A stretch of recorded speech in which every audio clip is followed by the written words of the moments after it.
there was a hope at one point that because other people were now experiencing the kind of separation and isolation that has been my entire life, that there would be empathy for people who have lupus. There was a hope that because all of a sudden they were looking at a medication I've been taking for 10 years, there would be some education. And instead, it all went sideways.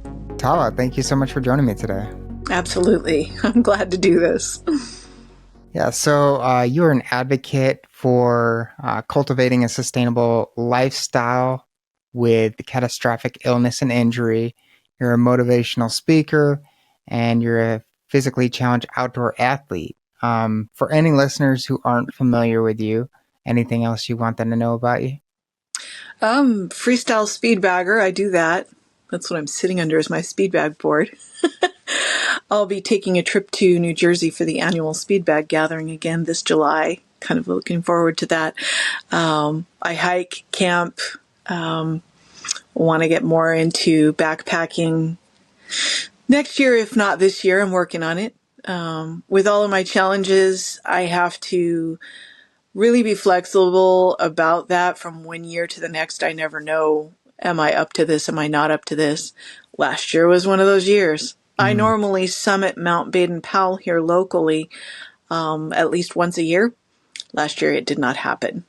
So I'm kind of looking forward to doing that again as long as the trail's open because we had all those fires. So That's the most important thing in my world is my outdoor stuff and fitness. All about fitness to stay on my feet. Yeah, I mean, like you are very on top of health and everything, but you have a lot of conditions. Can you dive into like how those conditions started? Like when did you first find out that you had a condition, and then like was it everything at once, or like were you just trying to figure out what was going on and you found you had a bunch, or was like did they kind of happen one after the other, or how did that happen? That's a good question. Most people, when they meet me and they know that I've got these challenges, they don't realize how long I've actually been living with it. I was sick a lot when I was a child, and I don't think my parents were quite ready for that. I was just talking with our friend Nick the other day about what I've found out people call the trick baby. So it's like the first baby sleeps well and everything goes right. Their health is good. And so then you're like, cool, let's have another one. And that one's the one who won't sleep well, is going to have colic. That was me. But it was extra because it seemed like everything that came along, cold, flu, whatever, I caught that. And then I struggled to recover. So I grew up believing that I had a weak immune system. As it turns out, it's actually overactive, which is the complete opposite end of the spectrum. And so I didn't get a systemic lupus diagnosis until about, I want to say, thinking back to when I had all my various things. I'm looking at my medical terminology certificate around 2010, 2011. But what people don't think about is that when you catch a cold, the symptoms are not coming directly from the virus. The symptoms are part of your body trying to make you well. So for me, if I catch a cold, I will cough for at least a month. Most people are over it in about a week. And so it would seem like I wasn't able to recover from the virus, ergo weak immune system. It's quite the opposite. My body is still fighting when it doesn't want to stop fighting. That's my immune system. So I always struggled with that, but also my experience in childhood was I always had pain. And if you grow up not knowing any differently, then you don't realize my experience is different than everyone else. Like, this is all I know. This is my normal. So there were a lot of things that I would sit out on the playground at school. I had permission to do that because if I ran, my ankles felt like I had turned them. And back then, I'm 57. We didn't have health insurance. We didn't do, I don't think I ever heard of physical therapy except for people who were really severely injured, like they couldn't walk. It never occurred to me. We didn't do it that way. So the doctor just said, oh, her ankles are weak, and there was nothing to do about it, So I would watch other kids playing kickball, or what we called handball then. It was actually a large ball, but hitting it with their fist. And it wasn't, in my mind, why doesn't it cause them pain? To me, it was, why doesn't it bother them? Because I assumed it hurt for everybody, but they were just tougher than me, right? So the truth is, I've had at least fibromyalgia since I was a child, which is less common, but it happens. The autoimmune was probably in the picture, considering I struggled to recover from viruses. So essentially, forever, always. I've always, yeah. It just wasn't until I got older that I started saying, I need answers. Like, why am I this way? There's something wrong. Yeah. And I pursued answers in a way that most people won't. They'll just take a pill for symptoms. And I said, no, that's not good enough. I want to know, why am I this way? What finally alerted me was a friend. I used to do online gaming, and one of my friends in there was a lupus and fibro patient. And she said, this sounds familiar. And she told me, ask for a test called the ANA. It's an antibody test. And I was like, what in the world? Well, it came up low positive. And she had already by then told me everything around this and what it would mean. And so I get this low positive, and I said, oh, that's me. So oddly, most lupus patients, they tell you have to grieve your former self. And for me, it was not a process of grieving anything because I didn't lose anything. I was already sick and I knew I was sick. So for me, it was almost celebratory to have an answer finally. This is what it is. Okay, what do we do about it? Yeah. So that's how I ended up here. The postural orthostatic tachycardia syndrome, otherwise known as POTS, that was a later diagnosis when I finally started telling them, when I stand up, it feels like my blood pressure is going up. It wasn't. It was crashing. Yeah. So that was a new one for me. But yeah, just kind of the process started from finding out I am an autoimmune patient. Yeah. What is lupus? I mean, because we hear it all the time. Like I used to watch Yeah. House, and it'd be this diagnosis thrown out like every other episode. I swear. But it's like I don't know. I don't feel like I ever hear a Yeah. definition of what it is. So autoimmune diseases overall, which covers a lot of things, including trigeminal neuralgia, which is an extremely painful condition. My mother has it. Rheumatoid arthritis is also autoimmune. So is the condition that statin medications can trigger. Lupus, obviously, scleroderma. There's a Statins whole. are blood thinners. They're cholesterol meds, yeah. Okay. They're actually Yeah. quite dangerous. People don't realize. My mother took it for a month. It triggered the condition, and it flares years later. You pointed Yeah. to your face. Why is that? Trigeminal neuralgia is a nerve through here, Okay. and I'm not sure exactly what causes that one. I'm not sure if they know. But people who have it, it's sadly nicknamed the suicide disease because it's that bad. Yeah, like people don't want to live with it. So all those are under that umbrella. With lupus, there are different types. Mine is systemic. So what happens is your immune system is overactive. And instead of just fighting invaders like viruses, bacteria, fungus, allergens, it will turn on anything, including your own internal organs. So strong suspicion that's the reason that I'm a heart patient at all, because I wasn't really doing anything particularly destructive. Some of my past habits might have contributed, but it's not like I was using recreational drugs or, I didn't weigh 350 pounds. It wasn't like that. So I had one anesthesiologist who finally acknowledged it. He goes, I bet I know why. I said, me too, but they don't want to say it. So with lupus, the type I have, it primarily resides in what's called the integumentary system, which is skin, hair, and nails, which seems strange, but your skin is your largest organ. So it is affected. There's a butterfly-shaped rash and that's why butterfly is the awareness symbol for lupus. In truth, the reason that it got called lupus originally is because of that, as it would look like the markings on a wolf's face, right? Most people don't know that. That's where that came from. So they actually thought we were werewolves if you go back far enough in history. So I have a running joke with that. I have these little silver bullet charms that I wear. So, but it can affect the heart. That's the most prominent cause of death in lupus patients is heart disease. I have a lot of friends who've had kidney transplants. The liver is also at risk.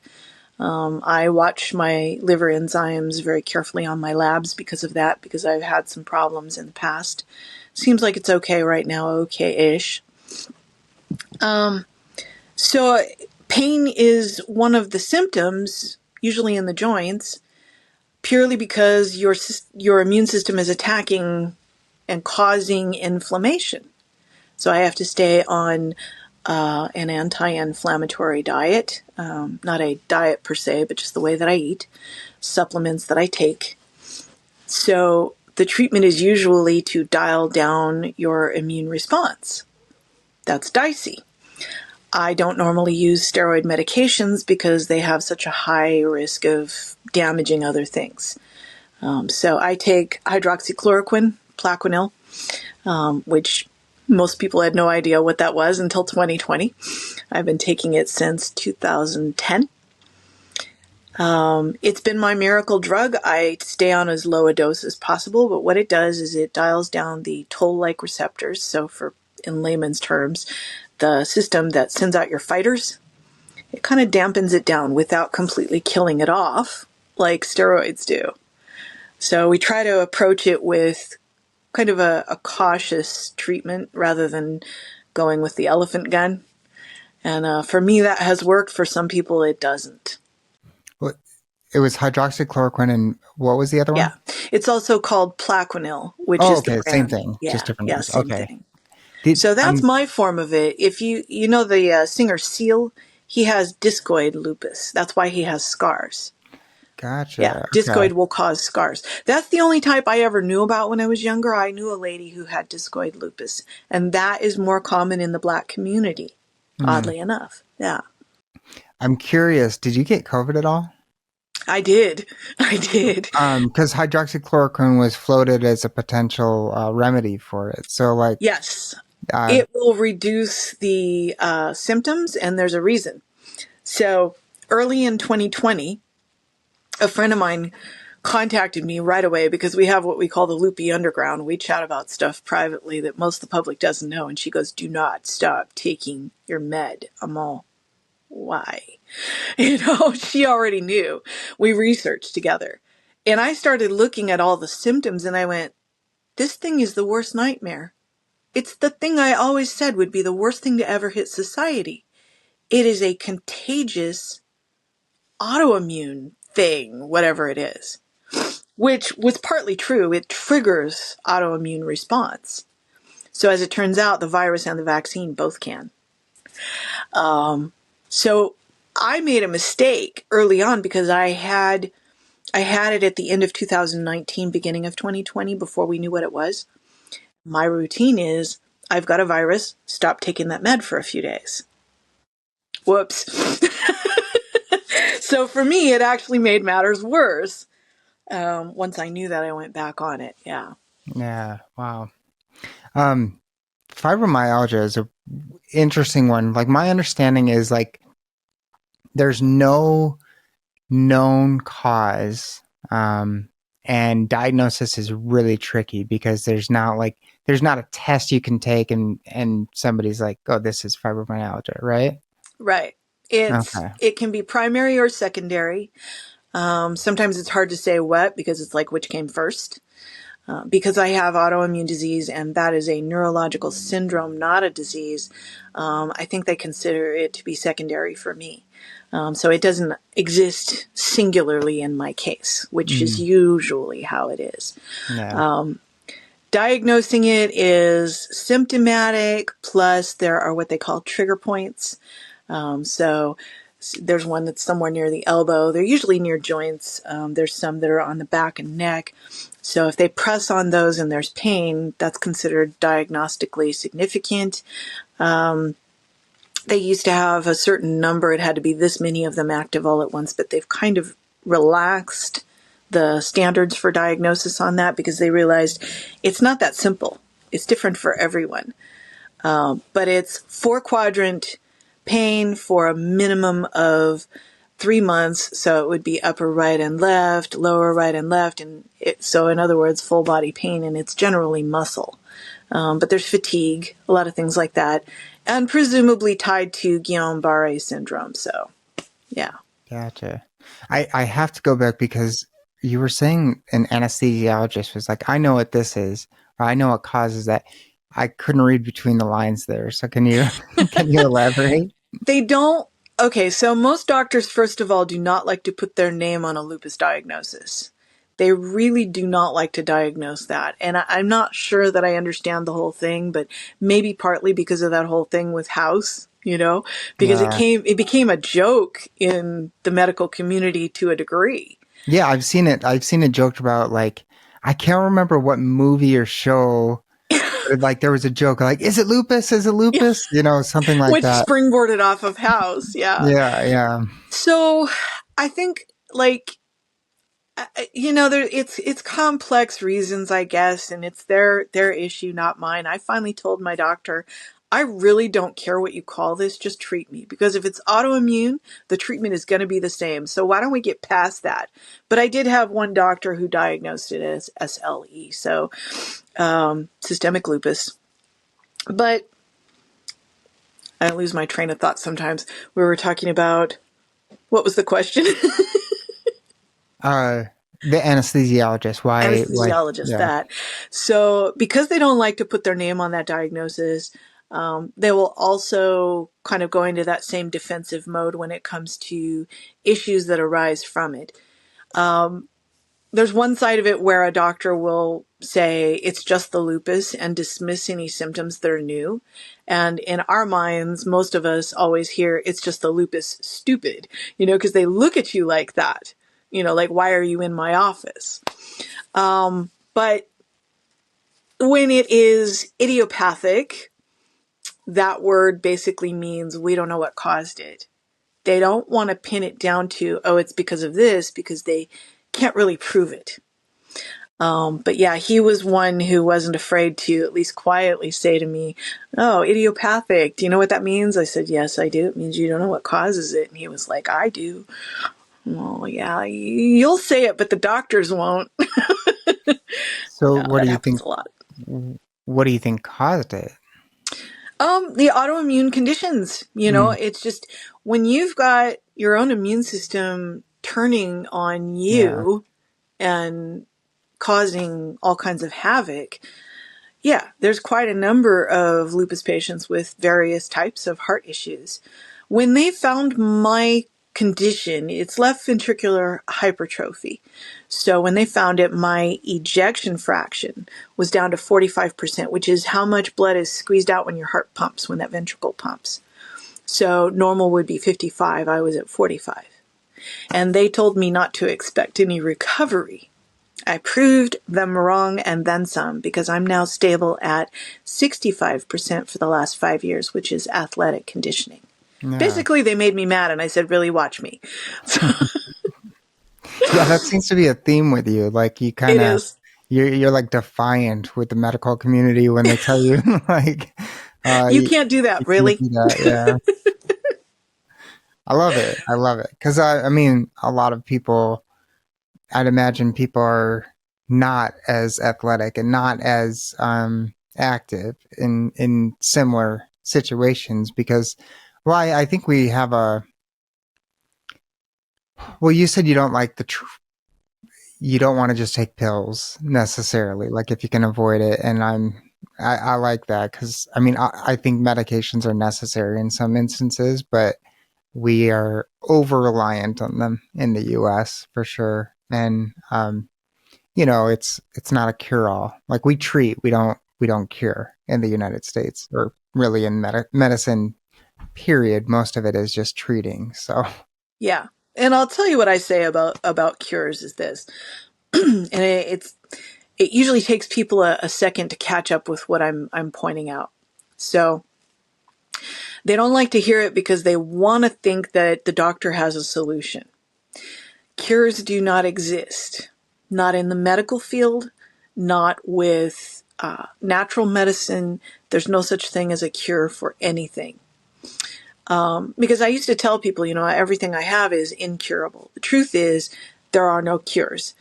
So your body has the ability to mend itself. And when it is no longer able to mend itself, you die. That's everyone, ever in the course of history. It's when your body can no longer repair. So what is medicine? Medicine is there to assist you, give your body a little bit of an assistance to mend itself. That's all it does. This is why fitness is so important, because the stronger you are, the more mobile you are, which is strength in a range of motion, not just being able to move around, but strong joints, strong muscles, physical strength to lift your own body weight.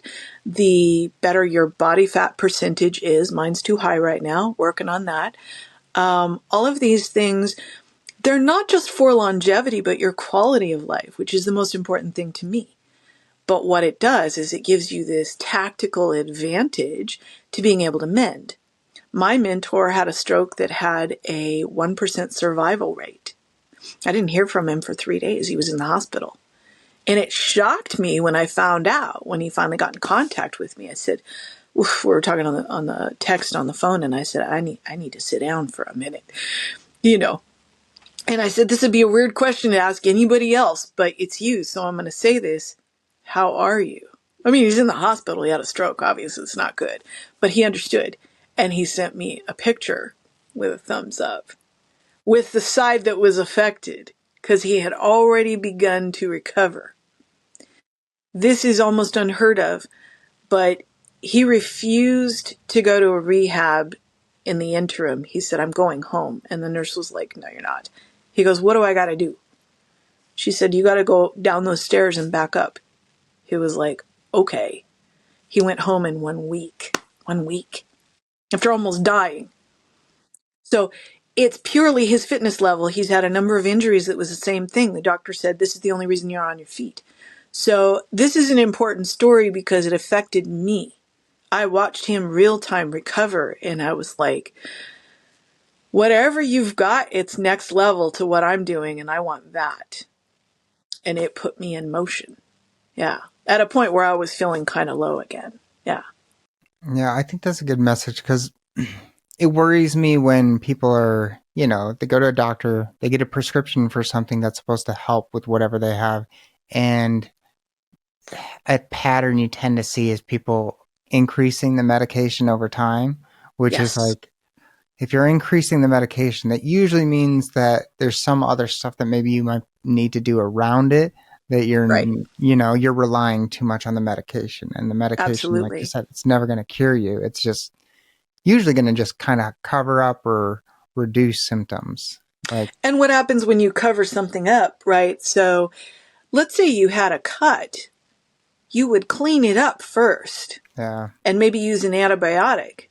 You wouldn't just slap a Band-Aid on it. I mean, if you're working in the yard and you're in a hurry, but you're going to clean it up later, if you want to yeah, stop the bleeding. But clean it up first. Figure out what's the problem. Is there dirt in it? Then bandage it. Then later check it. Does it need antibiotics? Yeah, it might, right? So what a lot of people are trying to do is just put a Band-Aid on it and leave it there and never check. Well, that could lead to catastrophic things like losing your hand. yeah, It might be filthy, right? yeah, So I believe in getting to the root of the problem and fixing that. If a doctor offers me a pill, my first answer immediately is no. I did that when they tried to tell me that I was hypothyroid. I said, no, I'm not. Doctor's looking at me weird. Well, we need to put you on Synthroid. I said, hold on. Synthetic. We're not doing that. So I said, I tell you what, you're going to back off and I'm going to come back in a month and you can retest me. Because I knew I had just finished a round of steroids. Yeah. Suppresses thyroid activity. I had been scarfing down cruciferous vegetables, broccoli, cauliflower. It suppresses thyroid activity. I said, I know what the problem is.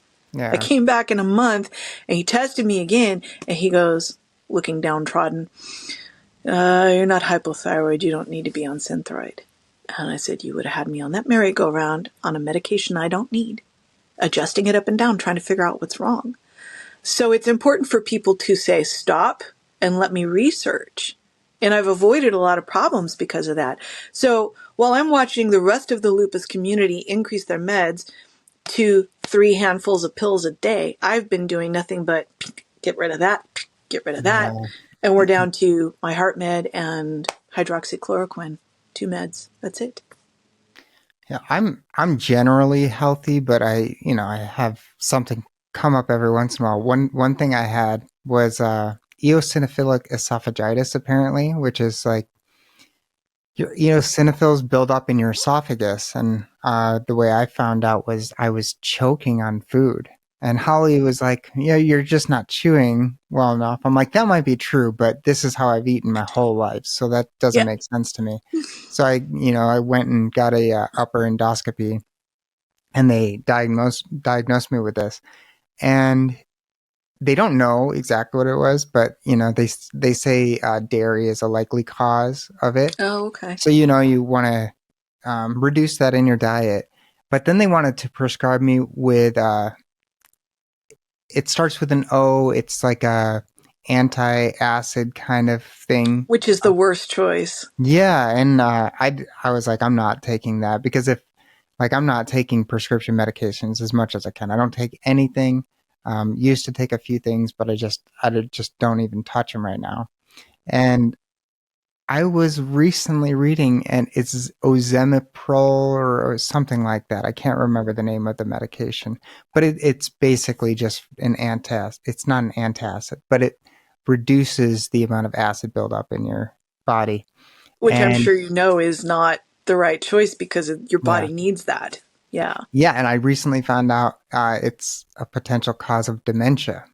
So Yes. yeah, I don't want to do that. So yeah, there's I'm all so these like happy there are more people like dialed into educating themselves. Because when I started this a decade ago, people were just, okay, take whatever pill. Yeah. well, that would have been me 10 years ago. I would have like I was not as aware. Holly's very aware because she has to be, she doesn't have celiac, but she's gluten intolerant, and they believe she has POTS and probably other stuff. But Well, let me she's, give you a research direction. yeah, So rather than just assuming, because I thought it was me, rather than just assuming that it's actually a gluten intolerance, I don't know if you guys have eliminated all seed oils, but we have, also get away from anything sprayed with glyphosate. mm, When yeah. I did that, all of a sudden I don't have a problem with wheat. Hmm. Yeah. What are what are the things you normally sprayed with glyphosate? And that's Roundup, right? Wheat, unless it's labeled organic, you have to be sure that it's organic. They're not allowed to put glyphosate on organic. And you need to be sure that it's from a trustworthy source, of course. Farmers markets are probably a good, but making sure that you, like some people will go to the extreme of, I'm only gonna buy organic wheat flour and make my own bread. Some of us don't have quite the energy to do all of that all the time. Yeah, So yeah. I get it. That's me. But you got to watch because, now you're talking about pasta too. So here's how you avoid it with that. With pasta, make sure it comes from Italy because they don't do that there. That's one way to get rid of it. And frankly, after buying some, it just looks better even before you cook it. Like you look at it and you can tell this is not from the United States because our pasta looks strange, translucent. It's bizarre. So Yeah. it's just better anyway. But, I'm not all about buying everything organic, but if it's something that you're going to eat the whole fruit, like apples, they're heavily sprayed. Another one that people don't think about, coffee. Hmm. I Interesting. bit the bullet on the cost and I switched to organic coffees. because Yeah. it is heavily sprayed. Well, it's not to get political, but there's a lot of people who are very resistant to any change in the FDA and things like that.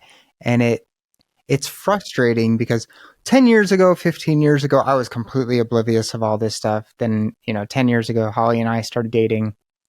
She opened my eyes up to a lot of it. And now I'll be telling her stuff. I'll be like, oh, did you know this? And sometimes, not usually, sometimes it's something that she didn't know. And it's amazing how much of our food supply and the industry around food is just completely unsafe or unhealthy, to say the least. Like seed oils, my understanding is they basically go to your brain, and because our brain is mostly or largely cholesterol, if I'm not mistaken. So Yeah, seed you oils need absorb cholesterol it. for brain function. Absolutely. Yeah. Yeah, and The seed oils are healthy horrible. fats. So yeah, there's just so much crap in our food and in the stuff we use to make our food. Like we were talking about, I bought a wok recently, and Yeah. I first went to TJ Maxx or Home Goods store or something, and I go there and there's crap in there. I'm like, I'm not using that, so I have to go and find a place where I can buy carbon steel and not have stuff in it. Hopefully, not get something made in China. Yeah. And it's very frustrating. And um, 10 years ago, I would have bought whatever at a grocery store. I still like sugar and I like some junk food, but I try to avoid it now. Yeah. And now I go to a typical grocery store, and I would say 90+% of the food there is stuff I won't touch. Like, it's like, no, like, Yeah. enrich anything is like, I'm not getting anything that's enriched with anything. I'm not getting anything that has corn syrup or artificial colors or anything like that. Like, I It's have, restricting, isn't it? It's yeah. like, I first experienced this in 2018 when my then coach and mentor Dmitry told me go vegetarian, and I was like, no. Well, he proved to me that I needed to make a change. So I did that for a while. Initially, I resisted it. It was a pretty dramatic shift because I've been eating meat since I was, he was shocked to find out baby food in the United States, you can get baby food for like 1 year old that has meat. He said, I kid you not, he's Russian. He says, are are all Americans psychotic? Why would you give meat to an infant? I said, you know, so I ate meat for 50 years. I didn't know any different. It turned out in the end, the meat was not the problem. However, I needed to make a huge change to sort that out. Basically, an elimination diet. So I stopped beef, pork, and poultry for 4 solid years. Then I decided I feel like something's missing, so let me try poultry because I know that I was better off with that, and I did okay. So it's been 6 years now, and I have finally added beef back in, which I'm sure he would look at me with great consternation over because he is primarily vegetarian. But I had to do what was right for my body, and as it turns out, beef was not the problem. Now, I do not eat pork. I feel like that's a step too far for me. I don't think it's healthy. I kind of tested that and went, no. But I wasn't getting, I'm prone to anemia, and so I have to get a methylated B12 and folate as it is. And I just said, I'm not building muscle like I need to. I want to get my biceps back, So beef, I'm doing okay with, but in the end, well, let me say this first. I would walk into stores and try to find what can I eat. Meat's in everything. So if you eat meat, that's fine. But if you don't, which some people need to avoid, there's alpha gal syndrome. You're literally allergic. It's in everything. It's not just the meat that's meat. It's in all of the canned stuff, everything that's preserved. You can't avoid it. It really cut down to almost nothing I could eat. A lot of criticism for vegetarian products, but let me tell you, there's some people who need to have it. So I used those for a long time. But One day I sat down here in this spot with one of my vegetarian sausages, think I was going to eat that for breakfast. And I put the bite in my mouth and was chewing and just went, eh. And I was like, I literally spit it out and put it aside. I went, I think I'm done. It's not agreeing with me. I just couldn't eat it. So your body will let you know if you're that person who is really in tune. And I said, I guess it's time to find out what some good grass-fed beef might do for me, because I knew I was okay at that point with lamb, goat. These are grass-fed. What I finally figured out is this. It's the seed oils. They ruin your gut health. I foo-fooed leaky gut syndrome the first I heard about it. I spent years going, that can't be real. I now understand that it's real. So the problem was not the wheat, it was glyphosate. The problem was not the meat, it was the seed oils. Now that I have made that shift, I cook with tallow, I cook with ghee, I use avocado oil. That's not a seed oil. I can actually get away with lard. I just don't do it all the time. Now that I've done that and I'm avoiding glyphosate, I'm doing really well. Yeah. Yeah, I honestly, if I'm eating healthy, which I'm trying to do right now, it's going to be a lot of eggs and meat. That's like Yes. the most of my diet. But there's some people. My dad is kind of not into anything of the organic stuff. He doesn't really believe it makes a difference. But he also hasn't. He eats a lot of processed foods. They have, they just. I think the older generations tend to not look into it too much because that they've just been around it their whole lives. But for me, it's like organic everything that I can do, grass-fed beef, and even that you have to be a little bit careful of, because what does grass-fed mean? It's like, are they just sitting there feeding them grass, or are they pasture raised? And from the United States, preferably, because apparently one of the problems is we get beef imported that they say is grass-fed and it's not up to standards. Yeah. So you want to look for something that actually was raised in the United States. And yes, it's expensive, but I'd rather pay the grocery store than my doctor.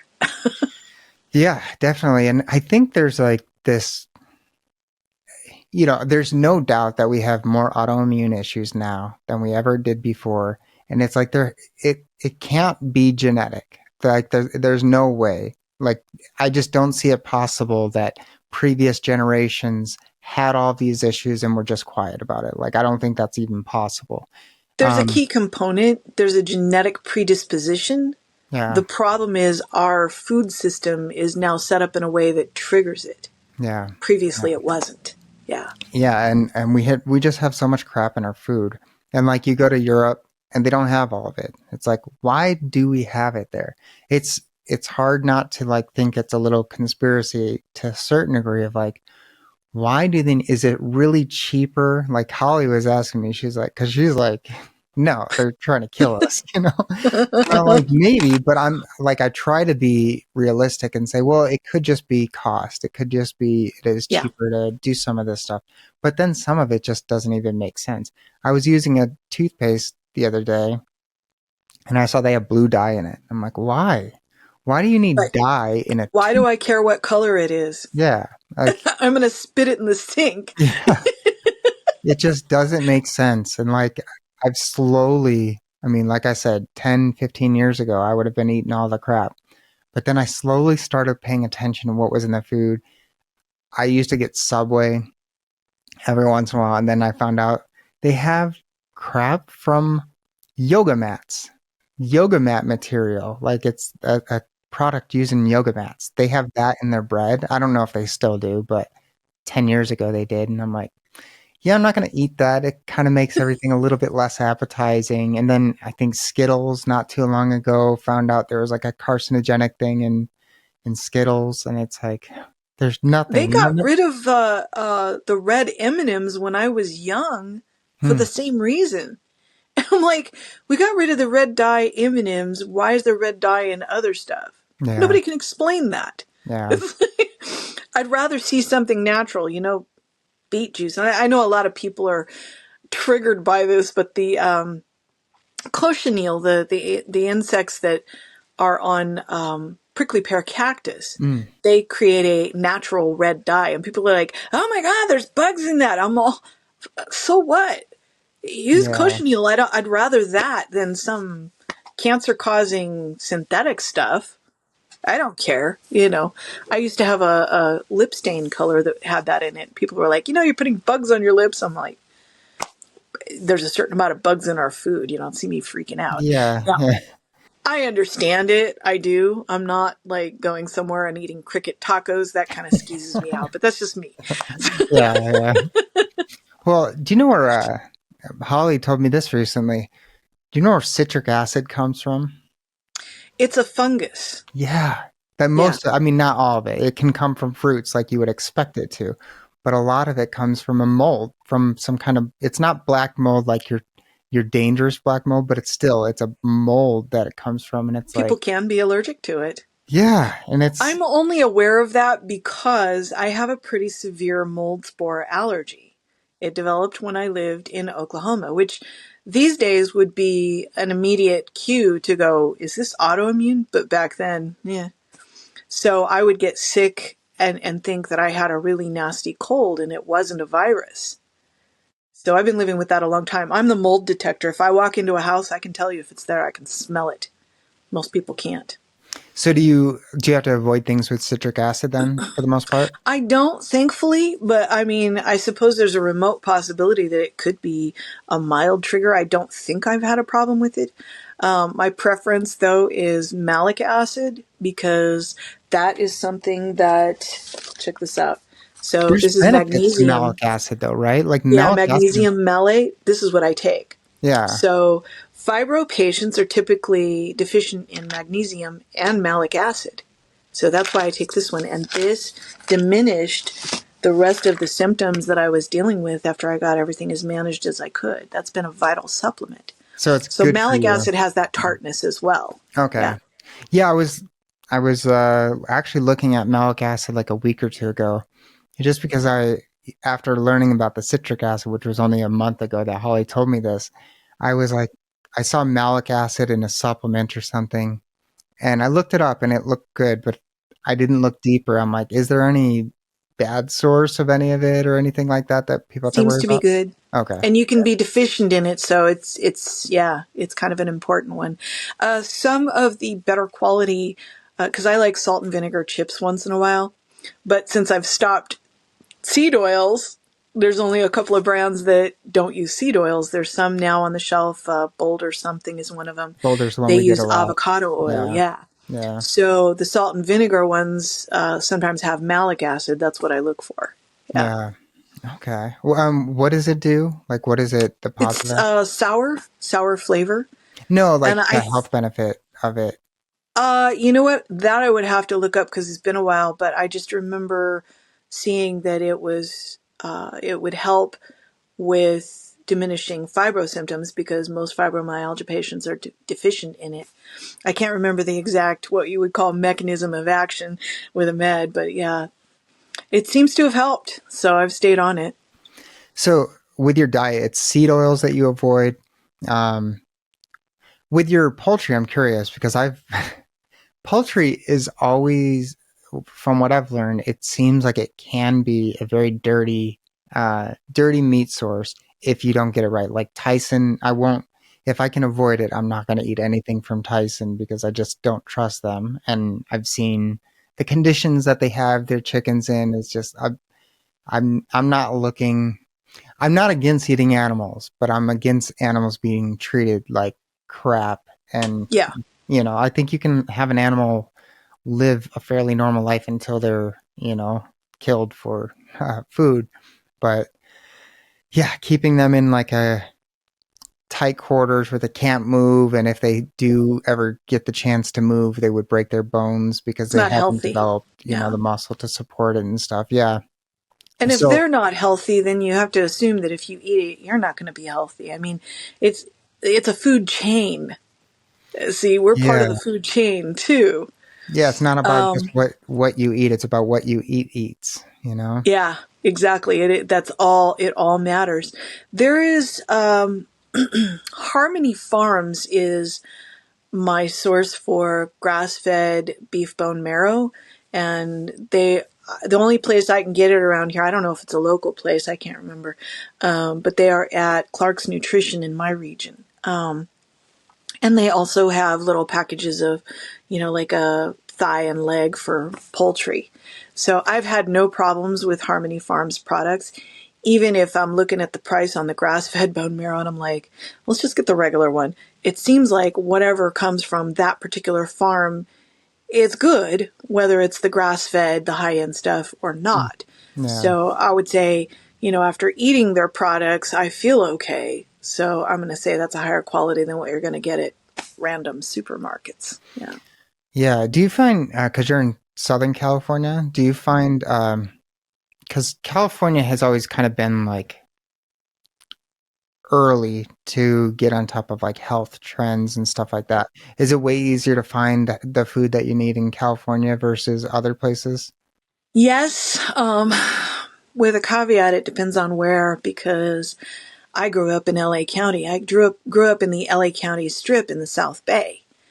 And so when I visit my family, I'm just like, I'll be right back, Mom. It's like, I'm going to go for a drive because my favorite Japanese market is over there, and there are no Japanese markets in my area. There's just none.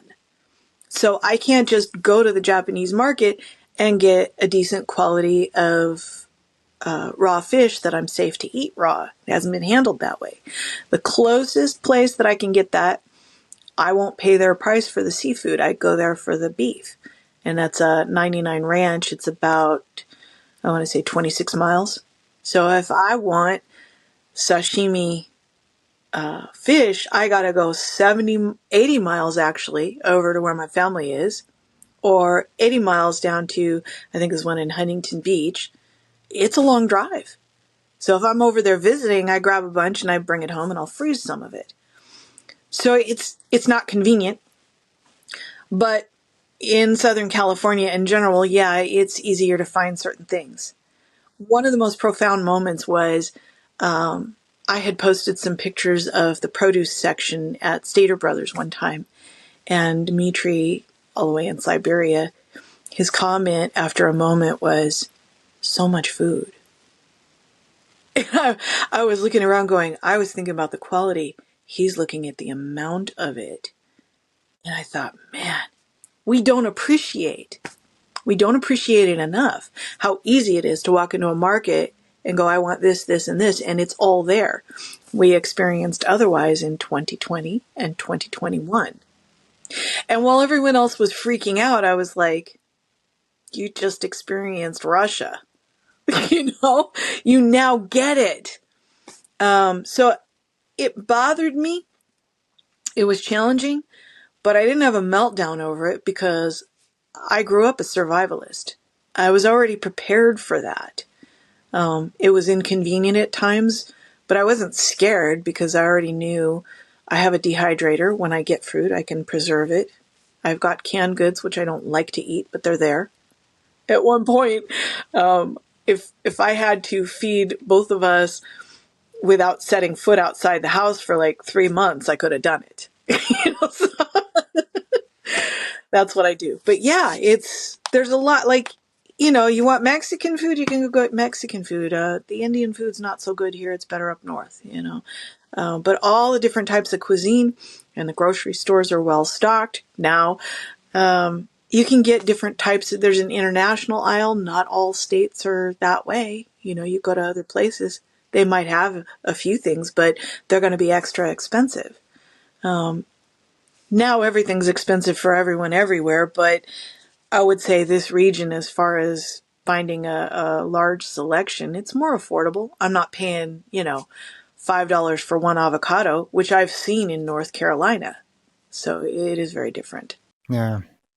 Can you dive into to POTS a little bit? Like, what is it exactly? And like I said, Holly, they believe she has it. She was having things where she would, get blood drawn, and she'd stand up and she'd start. She passed out one time, and Yep. then like she always feels like she's going to. And it's been, I don't think that's everything she has. I think that's just kind of one thing. And she mentioned that she's been prescribed steroids at times, but she doesn't want to take them. And yeah, like she had a cold, like a lasting cough, or she was sick. It wasn't just a cough, but she had an illness. They wanted to prescribe her steroids for the cough.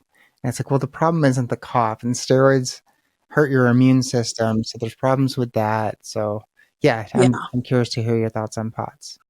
Yeah. I can give you a whole list of the right supplements and herbs and stuff to deal with that'll knock it out. So it sounds to me like she probably has autoimmunity in the picture. So my go-to is actually what I'm drinking right now, which is a nettle tea that deals with cough. If I'm feeling like I'm dealing with post-nasal drip, I add perilla. I've had some traditional training from my native elders in Oklahoma, so I know all about the herbs. But it's about bringing down the inflammation. So I will do like a extended release vitamin C, like ester C. I'm now taking a liposomal because it's absorbed better. So there's a lot of little tricks with that, but most people take vitamin C, they take a whopping dose and they don't do the extended release, and they don't get bioflavonoids in there, which are necessary. So all of this stuff is synergistic. But yeah, there's a number of things that are involved in. Steroids is definitely not the answer.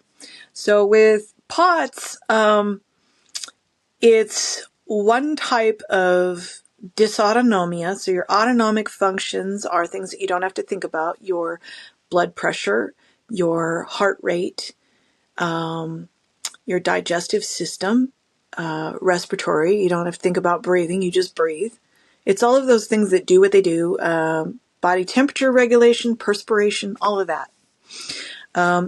So when that's dysregulated and it's not doing what it should, when you stand up normally, for most people, your blood pressure compensates. So you get blood up to your brain with that change of physical position. When I stand up, it doesn't do that, and my blood pressure crashes. With POTS, it can happen as much as 12 minutes from the time you stand up. And it's not every time you stand up unless it's a very severe case. It's just like we've been sitting here for a while. When we're done and I go to stand up, I have to be conscientious. I have to just stand there for a minute and let it equalize.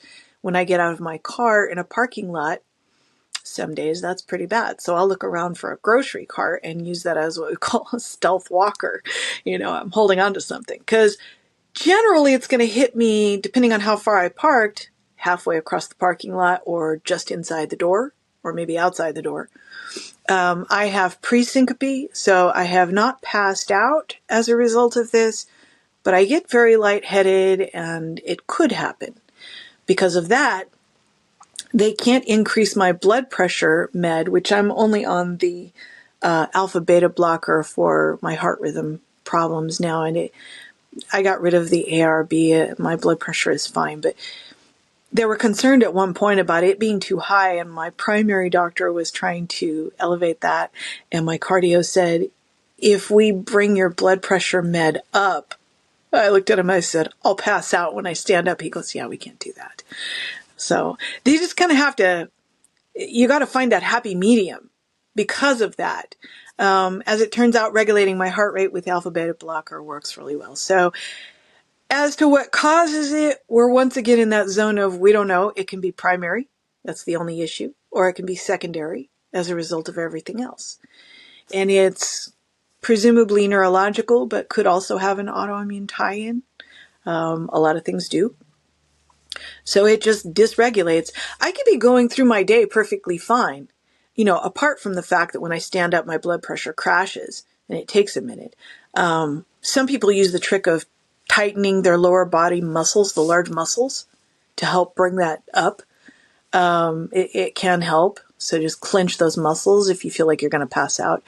But I could be going through my day and making plans, and all of a sudden everything goes south. My stomach hurts. I'm in a cold sweat. And I'm like, I can't. I've had to cancel plans because of that. It can come on very suddenly and affect all kinds of things. Yeah. Are the symptoms like the same for everyone, or can they be different? No, some people, all they get is just that, lightheadedness when they stand up or passing out when they stand up. For me, it's a lot more. It affects my digestive system and, the blood pressure, obviously, but also, like I said, I can be in a cold sweat. So all of a sudden I'm perspiring and I don't know why. And I just feel, I get nerve pain. I can have widespread pain as a result. Yeah. Yeah. For women, does it? I know it primarily affects women, but men can have it too. Um, Yes. does it affect hormones or anything like that? That I'm not sure about. I would say probably not because we're talking about, you know, um, I'm not sure how to put it, but your autonomic functions, like I said, are the like breathing, your heart rate, the stuff that's active, you know. I'm not saying it's outside of the possibility, but when you get into hormonal disruption, then you're usually talking about something that is probably autoimmune, that kind of stuff. But there's a tie-in.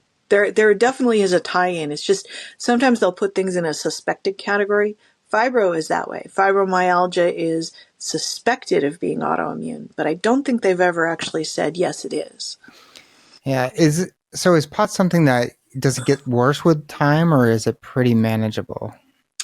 I'm uncertain about that because of the fact that it creeps up on you and like you're not born that way. I almost want to say, yeah, it can progressively get worse, but here's the problem with statistics like that. What is the patient who's being followed on this issue? What are they doing? See, like I refused to be a heart patient statistic. They tell you you can't recover. Well, that's because everybody that they're talking to and tracking didn't do what I did. They didn't go out and make it better. So I think that POTS patients quite often are just given this regimen of you need to increase your salt intake and, drink more water. And they never look at what is your overall lifestyle doing. Are you eating seed oils? Are you eating junk food? Are you, like the doctor says more salt, and what do? Most of them go eat potato chips. Yeah. That's not the answer. Yeah. Yeah. Electrolytes, a healthy source of them, that's the answer, Yeah. you know. Yeah. What are the supplements that you said your nettle tea helps? That's with the cough. Yeah. Okay. Okay. Yeah. Yeah. With POTS, it is electrolytes. I mean, sodium is one of them, magnesium, chloride, all of that. You need to get those in your system. I keep electrolyte drinks on handy. My go-to is Body Armor because I don't do high fructose corn syrup at all. I got rid of that. So I don't drink Gatorade. Stuff's Yeah. gross. Yeah. You said body armor, like drink body armor? Yeah, I wish I Okay. had one nearby, but I don't. But that's my favorite. And in fact, they make one that is diabetic friendly that is sweetened with stevia. Oh, nice, nice. Yeah, I'm not 100% on board with processed stevia products, to be clear. But if you're supposed to not be consuming sugar, it's the lesser evil. Yeah, Why I'm not too familiar. Like I know stevia is like a plant, right? Like yeah, it's natural. What's the yeah. So if you were to get a tea that has stevia leaf, 2 thumbs up, perfectly good. But the products that are processed into an extract or a powder, there have been questions raised in recent years as to whether that has some of the same problems as sucralose and aspartame, which I absolutely cannot consume. Yeah. Yeah, yeah. Gotcha. So like granulated sugar you just completely avoid then. If it's an actual cane sugar in moderation on some products, I'm okay with it. Yeah. But I'm not diabetic, so. Yeah. Yeah. Do you I don't know if you know this, but do you think there's any connection with any of these autoimmune things and COVID or the vaccine? Because Yeah. Holly says she has not felt the same since she got the vaccine. Yes. So let me ask you this. Did the POTS happen after the vaccine or before? I think she got lightheaded at a doctor's office before COVID, before all that stuff. So I think she probably had it before, but the diagnosis I think came after COVID, if I'm not mistaken. So the So vaccine can either trigger it when it hasn't manifested or it can make it worse, yeah, which they're now realizing is the same with cancer. hmm, It can ramp it up. yeah, Um, but yes, as I said before, the virus and the vaccine both do the same thing, and that is they can trigger an autoimmune cascade. yeah, This was what I realized early in 2020 when I started doing my research.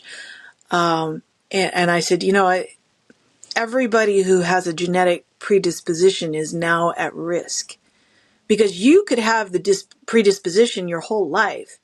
And if nothing ever triggers it, you're not going to have an autoimmune condition. yeah, Most people with the predisposition aren't really lucky enough to get through their entire life without something getting triggered, whether it's the trigeminal neuralgia that I mentioned or Bell's palsy. That's also autoimmune. But yeah, a lot of people who got the vaccine or had the virus, which I had the virus 3 times, a lot of them found all of a sudden they had autoimmune conditions. yeah, So with that in mind, and the fact that I said there could be an autoimmune tie-in with POTS, yeah, it could have made it worse. yeah, Absolutely. yeah. I read something, saw something recently, like the spike protein can be present like a year after the vaccine. So it's like, Yeah. yeah, I luckily I didn't have to take the vaccine. I did get COVID twice, I think. So, and the first time was kind of, I was worried about COVID when it came out. Like when we found out about it, when I was hearing about it in December of 2019, I was warning people. I'm like, there's a virus coming out of China. It's going to be here Yeah. soon if it's not already. And we didn't know what it was yet. Yeah. And I'm like, it might kill 5% of people. We don't know yet. So, like, be very careful because, like, 5% is a lot. Initially, I was very scared. Yeah. I was You know? wiping down groceries, all kinds of stuff. I was wearing We masks all did everywhere. And then, that. yeah, learn more about Did it. you do the whole thing of like one day you looked at everything and went, I can't? Yeah. I mean, it's like I realized I'm touching stuff in the store, and I'm touching my steering wheel. Okay, clean my hands more. And then I get stuff home and I'm all, it's paper. I can't wash it in the sink. It's Yeah. cardboard. I can't. Yeah. And I finally went, I can't live like this. I gotta stop and just do what I have always done my entire life. Be conscientious to a reasonable degree. And from there, let my immune system do what it does. Yeah. See, I've never had a flu shot. I've had the flu. I had, in fact, I had some pretty bad ones when I was a kid, but when I lived in Oklahoma for a short while, I had what they used to call the Hong Kong flu. And I had it bad. I missed a couple of weeks of school and I was afraid I was going to flunk that quarter. I went to the ER to ask them, why am I so sick? I couldn't keep a drop of water down. It was rough. So I've been through that, but I've always allowed my immune system to develop the strength that it needs. And this was no different. I mean, at first I was just terrified because we're hearing all these ominous things. Yeah. And the funny thing is, by the time they identified what it was, I went, that's what I already had that. That was the alpha strain, and I was very, very sick. Well, But I Holly, didn't even same call thing. my She went to, doctor. Holly Say was that in again? Seattle, and it was like Okay. right before, because that was one of the places where it's like you're, I mean, in the United States, where it's going to come in is New York, California, and Washington. Like those are the places where it's most likely going to come in, and maybe Florida a little bit too. But Seattle was one of those places where it was early, and she had been there riding on public transportation, and it's like she And it got came sick. down the coast. Yeah, yeah. So she Yeah. got sick, and it's like, yeah, that's probably what you had, and yeah, it was interesting. It was a very interesting thing because I just thought it was the flu. Yeah, yeah, I mean, I had the unusual symptom I had. I didn't hear about other people having it for a few months, and that was severe myalgia, muscle pain. Now, I live with chronic pain, yeah, but I had resolved a lot of symptoms for that 2 years training for Half Dome. And I was so sick, I was laying on the floor and I had my phone and I just didn't even want to move because all my muscles hurt. And I'm texting my friend Dina in Indiana and I said, "What is this mutant virus?" And she goes, "I don't know, but we have it too." yeah, So it was already in Indiana, yeah. and it took a while to recover, but I didn't have another strain for 2 years. I didn't get the muscle aches at all. Holly did really bad. Her back was like she just was in pain Yeah, constantly with her back, so my back hurts so it's bad. pretty bad. So yeah, and I my views changed on things. Like I was for people wearing masks, but always voluntarily. I'm pro vaccine, but not forced anything. So when it came to force and everything, I'm like, no, no, you're not gonna force something into my body to have me keep a job. You're not gonna force me to wear a mask. And then like it's funny because I've been interested in science for a long time. I have a associates in biology and almost got my bachelor's, but then I decided to go to work instead. And I'm a skeptic. I'm very appreciative of what science is. It got really frustrating to for people to conflate science with authority. Like, oh, if Yeah. the authority says it, that's science. And it's like, so I started No, mocking that. It's like, oh, 6 feet should do the trick. Science. Like, it's like a lot of this stuff is arbitrary, but then they say, well, this is what science says. And it's like, science is a it was tool. different for me because I'm already accustomed to, if it's that time of the year, don't get close to people. If people are sick and something's going around, try not to go to the store more than you have to. If I'm sick, I'm not going anywhere. That's been my lifelong routine. So for me, it was very weird to see people freaking out and going, "Oh, I can't do this." I'm like, welcome to my hell. You know? I mean, that was my reaction. And there was a hope at one point that because other people were now experiencing the kind of separation and isolation that has been my entire life, that there would be empathy for people who have lupus. There was a hope that because all of a sudden they were looking at a medication I've been taking for 10 years, there would be some education. And instead, it all went sideways. Nobody understood the medication. Everybody was freaking out about your retina could detach. I'm all 1 in 100,000. Have you been taking 600 milligrams for the last 10 years? Because I don't. You know, that has to be high dose long term. But people heard about symptoms and started losing their minds and saying, you could go blind. I'm like, I've taken 4,000 doses and it hasn't happened, but they weren't listening at that point. And so the only time I was wearing a mask was because places insisted on it. It was hard for me because I have respiratory issues. It was, I got the cloth ones that have a tie in the back and leave it loose, or, I'd pull it down. People would be like, you have to pull that up. I'm like, make me. you know? At the doctor's, I would do it as long as I had to, but I would be sweating by the time I got out because I was just having a meltdown on the inside. So, we went through that whole shift. But the initial fear was, oh my God, I'm in danger. And then it was, oh my God, my parents, because they're in their 80s. And then, oh my God, I can't go see my parents because I don't want to put them at risk. It was huge. And then Jim says they're working on a vaccine. And I went, oh my God, I probably can't take it. What if it's a live vaccine? Because I can't do that. I would have to come off the hydroxychloroquine for 2 weeks, take the vaccine, wait another 2 weeks, and in the interim, that vaccine could really do me in. Well, I can't do a live vaccine. So I was like, no, that's not happening. And then we started hearing bad things about the vaccine, and I went, well, I'm glad I didn't talk about doing that. Yeah. My doctor already knew. He was like, no. Well, it was really frustrating to. I mean, there's some people that want COVID to stop being talked about in the response. And I'm like, no, this needs to be studied for the next 20 years so that we don't do Yes. any of that crazy shit again. Because Yes. I, when I got COVID, or maybe it was before, maybe it was preemptive, I wanted to get ivermectin. I'm like, because I knew, I'm like, I don't care if people don't think it works. I don't care if it doesn't work. The risk is almost non-existent. So like there's almost nothing bad that can happen from it. Or like statistically, it's like one of the safest medications out there.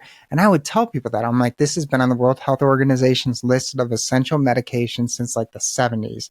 Like billions of people have taken this medication safely. So, and then hydroxychloroquine, another one.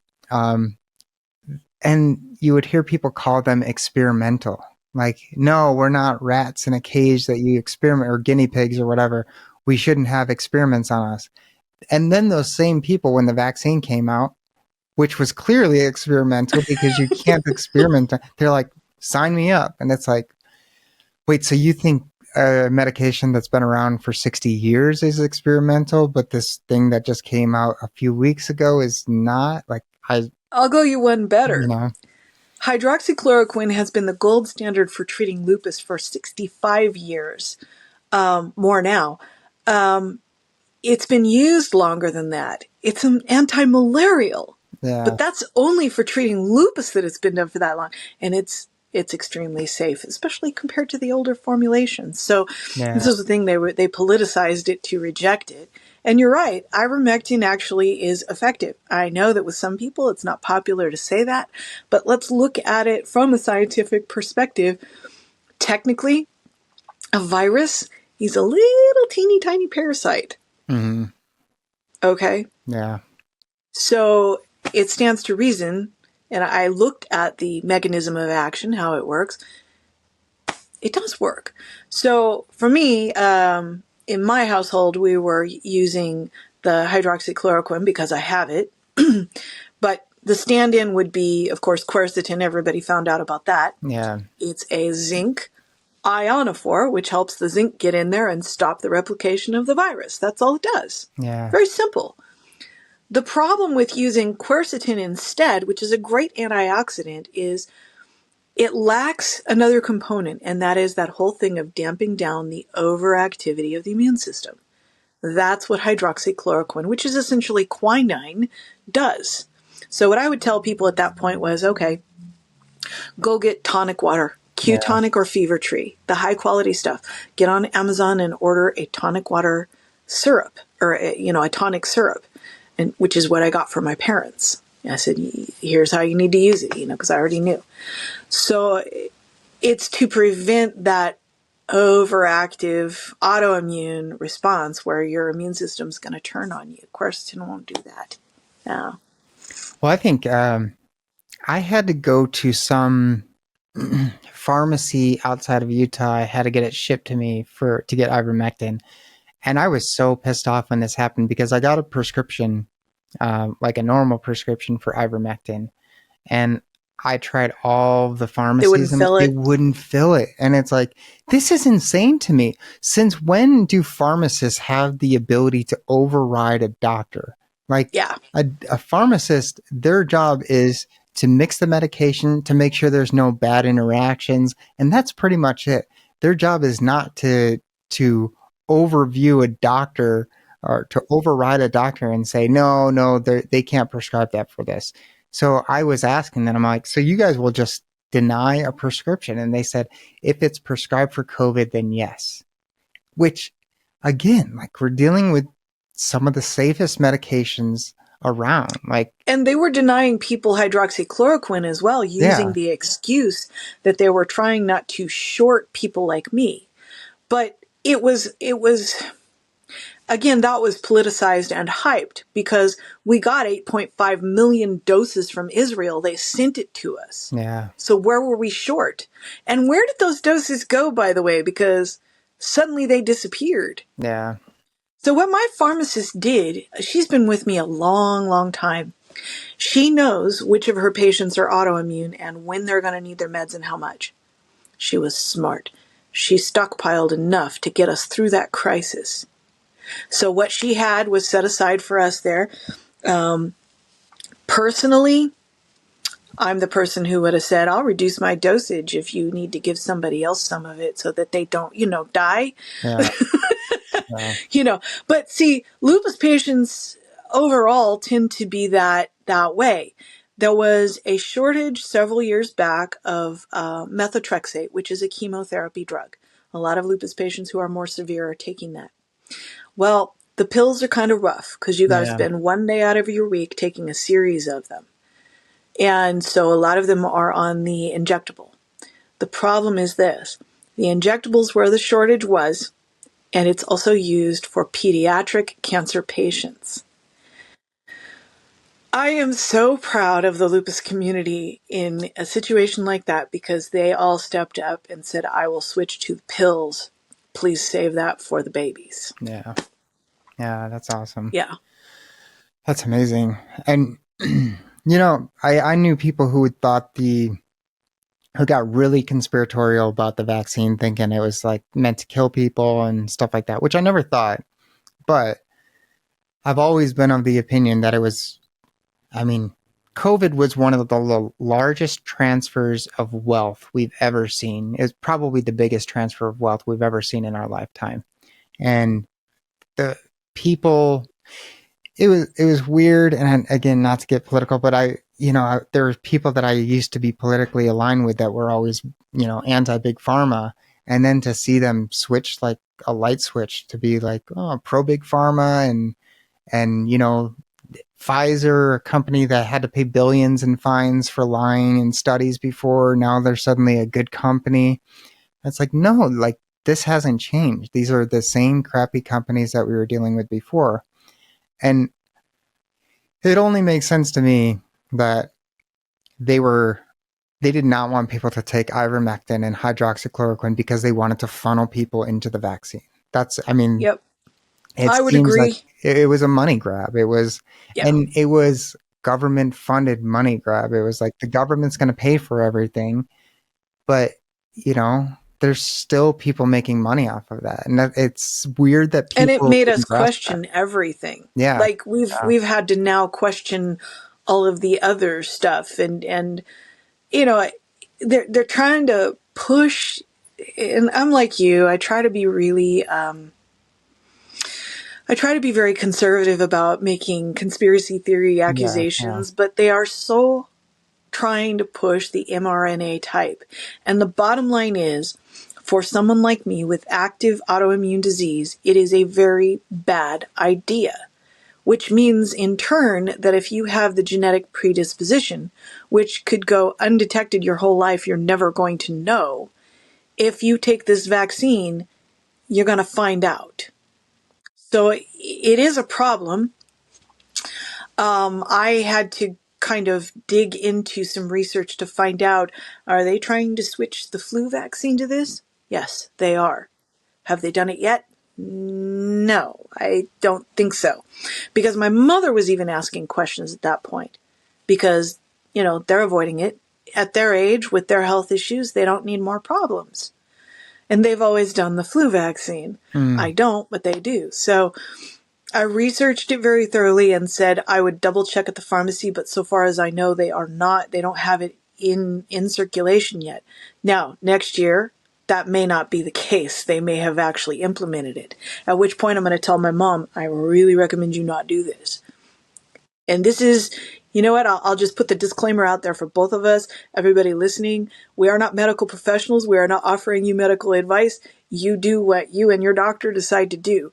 But within my family, I'm the one who's done the research since age 15. I've got decades of knowledge on this. And for us, I believe it's a bad idea. That really does scare me. So the next thing was they're talking about using these mRNA vaccines in livestock. I'm like, so I don't want it. You're going to put it in my food. Are you serious? You know? So that would mean having to make sure that your source for things like beef is safe. yeah. Well, yeah, and I don't know a ton about the spike protein, but I know a protein can do a lot of damage. Mad cow disease is a protein that's a prion, which is just a little piece of protein that can get attached to whatever. I don't even know how it works exactly, but it's a prion, which is just a protein, and that can kill you. Yeah. So a protein can be very dangerous. And I mean, the weird thing to me is they wanted to just everyone can take the vaccine, everyone take the vaccine, and it's like no medication is like that. No No. medication can be taken by literally everyone because there's No always food is going that to way either. all Even medications have food. risks, you know? Yeah. I mean, even hydroxychloroquine and ivermectin, certain people probably can't take them.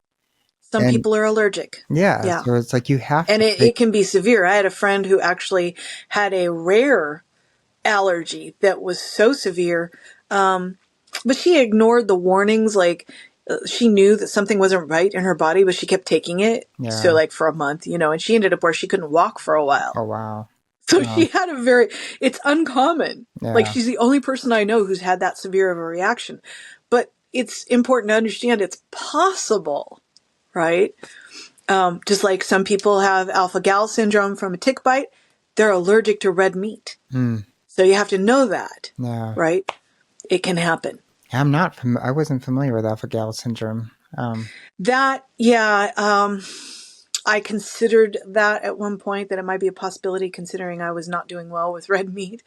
But clearly it's not the case because so far as I understand it, it's not something that you can ever get rid of once you have it. It's like Lyme disease. Oh, It's wow. there. Yeah. Yeah. You've had a bunch of, not a bunch, you've had illnesses that can be elusive to track down. And I'm sure you've spent a lot of time at doctors frustrated because they're giving you incorrect answers, conflicting answers, no answers, all kinds of stuff like that. And Holly is dealing with that all the time too.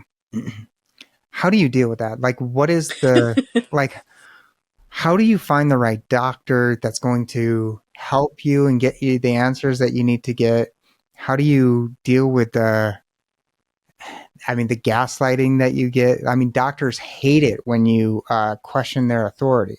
I Yes. went with Holly when she had that um, yeah, respiratory illness and or whatever she had, but same thing. Like she questioned the doctor a little bit, and the doctor got an attitude with her, and it's like, you know, they don't like to be questioned. And she got mad because it was a Yeah. female doctor, and Oh, she's like that. It makes it so much worse that it's a female yes. because you expect a female to listen to you more and to be more sympathetic to sympathetic, Yeah. you know? This is the reason that I teach uh, advocating for yourself because you can't always, like, for one thing, clearly you can't expect that every provider is going to be all that respectful. And I will say this right up front, there are some excellent physicians out there. There are some good ones, but I wish the percentage were higher. And oddly, even if the doctor is a woman, which I had a couple of female primary care physicians in the past, I actually prefer male physicians because I have found more problems with females as primaries. It's few and far between to find one that's more respectful. And it seems like the older they are, the longer they've been in the system, the worse it is. I deal with that a little bit with my rheumatologist, but I think we're kind of coming to an understanding. Things are improving. It's taken me a while, a couple years. So female patients, no matter who they are dealing with, do typically get a little bit less respect in that they are not taken as seriously. Male patients, by and large, will not show up unless there is something severely wrong. There's a twofold problem with this. The first is, obviously you're not there until you're at death's door. Now we've got a bigger problem to treat. The other thing is they then expect that a female patient is, well, this is the root of the word histrionics. Hist. Like you have a hysterectomy. It's referring to women's, their genetics. And so the idea is women are, they're making too much of it. It's a mountain out of a molehill. Well, they encounter me and they don't understand. I ran into this with the new physical therapist. I walked in there. I've already been working on stuff for a few weeks. I've made some progress. And he's looking at me like, so what do you want me to do? And I thought, okay, well, your job, you know? So you want somebody who's going to come in here who's lazy and they're in an extreme amount of pain and you're just going to take the edge off. I'm telling you that I am a challenged athlete. I already live with a lot of difficulties. I want next level. I want to get my performance back to where it was and go beyond that. He's confused by I can walk okay, but I've still got some pain, so I'm afraid to start running again, start jumping speed rope again, because I don't want to re-injure my feet. And he's thinking, I could see it, why do you need to run? He kind of went, because it's what I do. And so help me get to that point. So their expectation all too often is you just want to resolve the symptoms. You just want to take the edge off. They're not used to having a patient say, no, I want to get to the root of the problem. What's causing this? Well, you just got to deal with it. No, I don't. And that's what he's telling me. This will always flare. You're going to have to deal with this the rest of your life. Well, now he's challenged me. I'm going to prove him wrong. I'm going to fully recover from this. I said, what is triggering this? He identified that there is some weakness in my ankle and lower leg and foot muscles. I said, okay, so let's strengthen that. Let's fix this, right? So in every medical setting, there's a potential for running into someone like this who is just like, oh, it's like it's the lupus stupid thing, okay, if it's coming from lupus, then, here's a pain med, I am now 2 years free of back pain. I'm also over 2 years off of opioid meds, acetaminophen, and aspirin, purely because I made a decision that I wanted away from that. Turns out non-steroidal anti-inflammatory drugs can actually make back pain worse. So once I came off that, then things started to resolve. I do use cannabis edibles to take the edge off when it's necessary. So I'm very conservative about my use. But in doing that and going to something natural, now I'm not assaulting my system with toxic things that it has to process with all of those meds. Opioid meds, they can be a lifesaver, but they can also end you if you go overboard. So I try not to do that. But yeah, there is this whole process of learning to stand up for yourself and create boundaries and say, I'm not going to take that med. We need another solution. We need a better one. Also, if it seems like they're being dismissive, like, that's not really that important, you have to stop and go, okay, this issue is important to me, so we are going to talk about it. If you become more, not aggressive, but firm with them and speak up for yourself, you will get more respect, or you're going to completely break the situation and they're just going to show themselves to be a complete jerk, at which point, walk. Find someone else. That's basically what I teach. You got to stand up for yourself, and if they don't respect that, then you're done. Yeah. And you can fire them because they're not in charge of your health care. You are. They can be replaced. How'd you get rid of your back pain? What caused that? There is this amazing little book that my mentor wanted me to read because he's been through very severe back injuries that, yeah, he recovered from them, but he lives with chronic pain like I have. And it's called Healing Back Pain. The author is Sarno, Sarno. I always forget what his first name is. I think it's John. I do not agree with every single thing that he says in the book, but the majority of it made sense because I was actually raised with this concept that your mental state often translates into a physical one. So most people who have back pain, chronic back pain, long term, it's because they are carrying an emotional burden. So that translates to, a physical burden. I did have injuries. but they weren't injuries that you can't recover from, but I wasn't recovering, right? And so you get caught in a vicious cycle. I read that book. Some of it aggravated me. I read it slowly. I went back to my mentor and I was like, yeah, I don't agree with everything he's saying because this chapter is, he goes, yeah, I don't either. Just read the book. I'm like, okay. He goes, look, take away what works for you. And if something doesn't, then ignore it. I said, that I can do. But with those medications out of the picture, I was now able to listen to my body. So if you get up every day and you pop this med in anticipation of what's going to hurt, you are now avoiding a signal. And so what I finally realized was, because he kept saying, your body is talking to you about what's going on. So why are you not listening? And I said, oh, so what I'm doing is this. There's no voice now. And I said, I believe in listening to your body, so why am I doing it this way? He said, yeah. And it's uncomfortable, right? I said, yeah. He said, so walk through it. It's not the first time you've experienced pain. I was like, okay, that was a lot to swallow. I was like, the kind of pain that I go through with my back is enormous because I have degeneration and spurring from L2 down. It's a large area. It's visible on x-rays. Yeah. So, and it used to start at L3. So it's progressed up to L2. I'm like, it's L2 down now.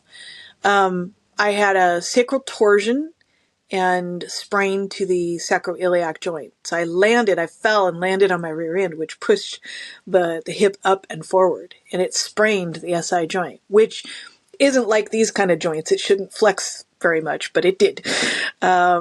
And that created what they call piriformis syndrome. Well, once those muscles are involved, you're done. When that flares, you're not going to stand up. You're not going to take a step. That was what kept me from being able to walk most of 2006. So it required me to put those medications aside and be willing to go through some pain and think about what pain is coming from my actual injuries and conditions and what can I do about it, and what pain is my body screaming, shut it off, shut it off, shut it off. Because if you respond to that, the stuff that's going on in your brain, those false signals, and just keep turning it off with meds, now you've also created an extra potential for more injuries. And in 2023, I hiked Mount Baden-Powell in November, unmedicated. And that was the first time I have done that. It was like my 11th summit.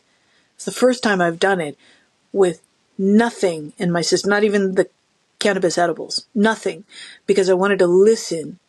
And anytime I had a twinge, I would stop in the trail and go, okay, what do I need to stretch? Yeah. So I did that, and it was uncomfortable and it was difficult and it took me a long time, but I did it without any new injuries. So the bottom line is you must listen to those signals. Your body is telling you what you need to do. Most people just want to shut it off. Yeah. Yeah, I need to get that book. I've had lower back Yeah. pain since I was 18, but I know what caused it. It was a lifting accident. I, I overextended myself, lifted way too much. I was doing squats. Everything was fine, but then when I put the weight away, I just dropped. I was like, oh, something is not right. And now I don't know, it's just constant. One of the most painful things I could do is just stand still without moving. Uh, Man, it gets really That used to be painful. me. And then, like, it's on I my will left I will side. send you a link to that book. Yeah, it's on my left side. So, like, if I'm standing upright and I lift my legs high, like knee high lifts, every time I go with a downward motion on my left leg, I feel like a pop. There's a pop in my Oh, okay. back in my hip area or something like that.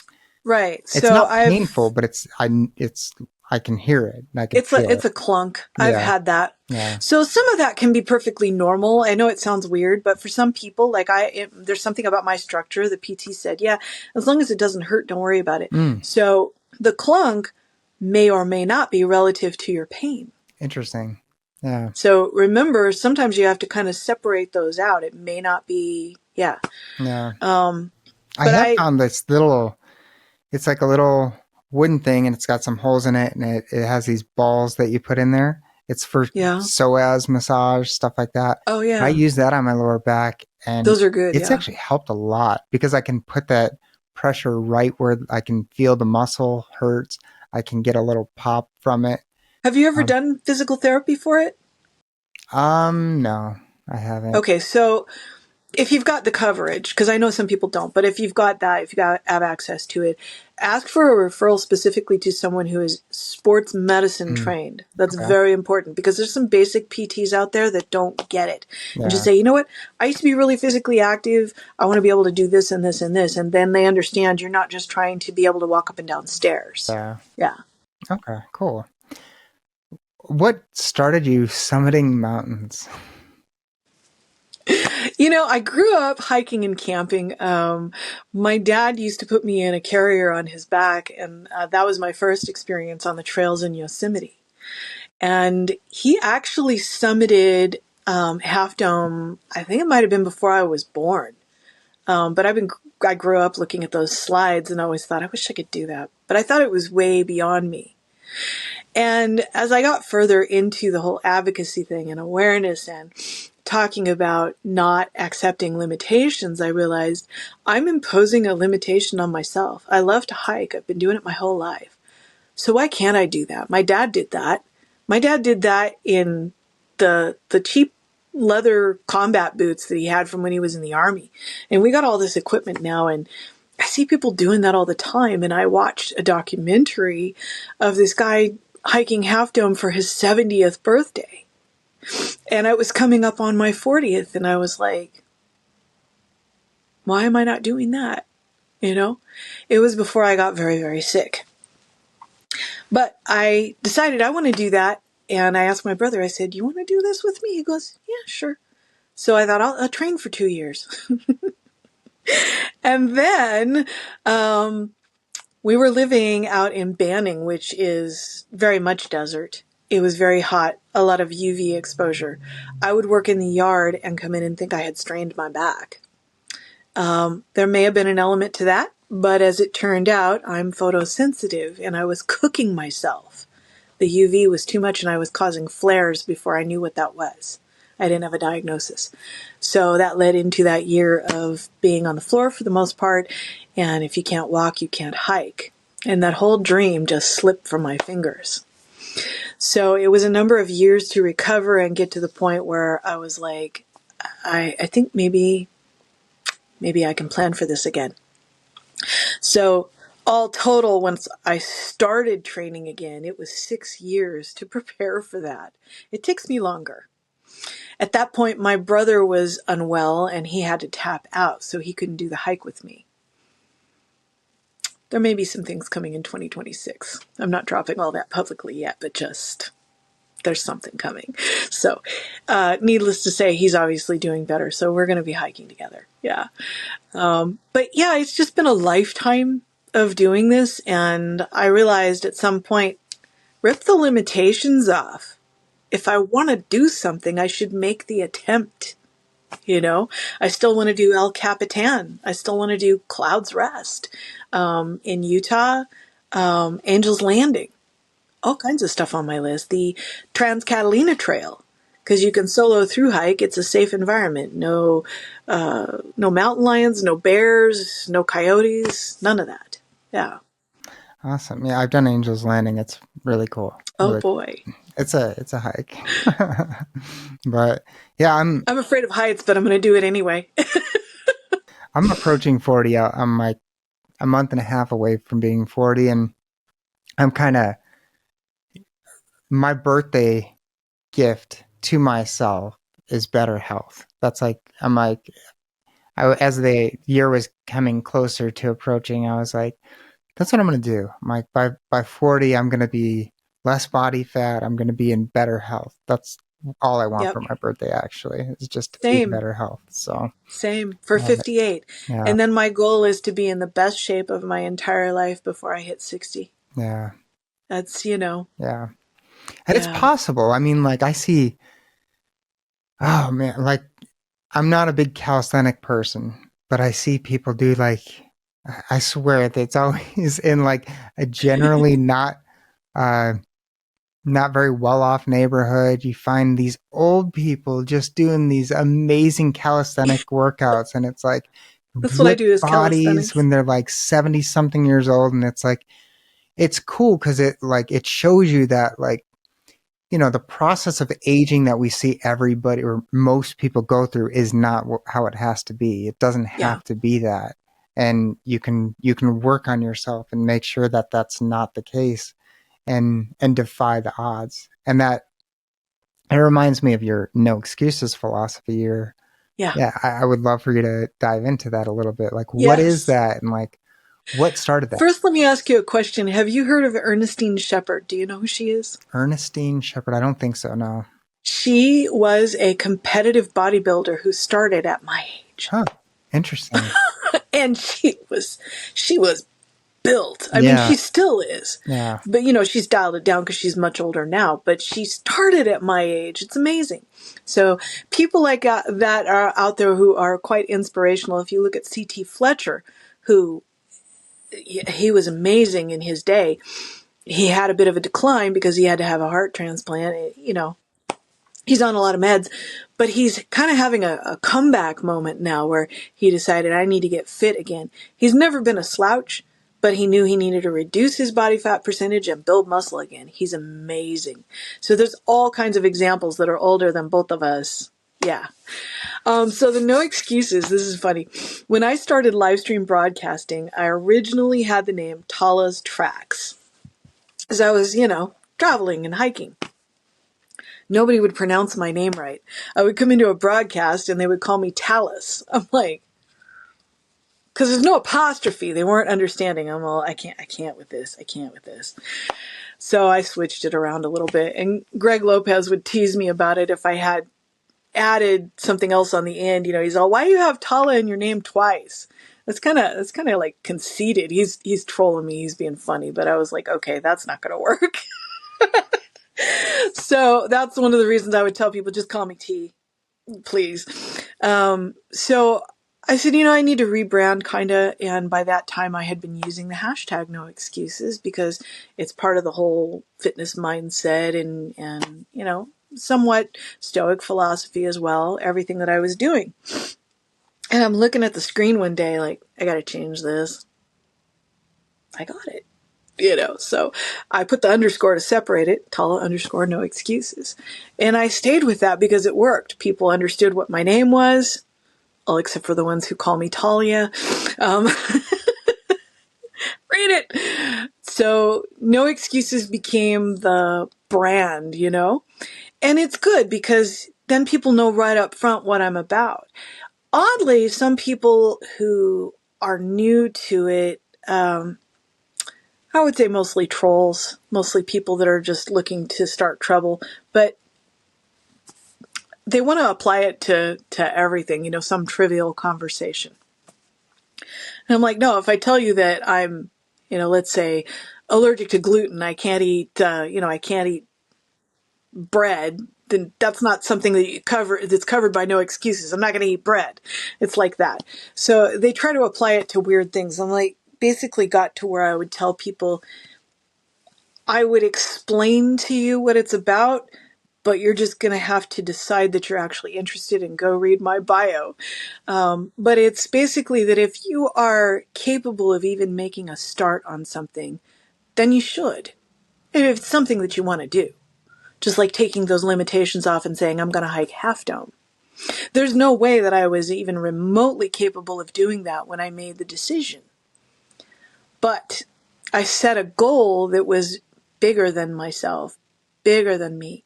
I had to grow into the person who was capable in order to meet that.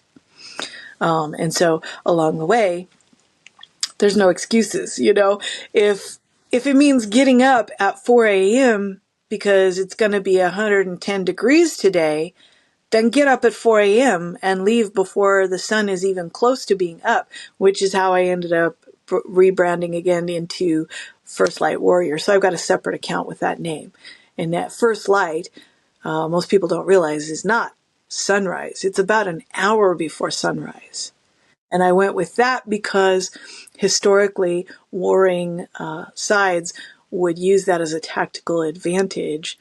If you get up and go after your enemy at first light, you can sort of see, but they're still resting. Yeah. They're unaware. So that's not that I'm attacking anybody, but I'm attacking my challenges. Yeah. You mentioned Stoicism, and I'm happy you did because I'm curious. Well, for me personally,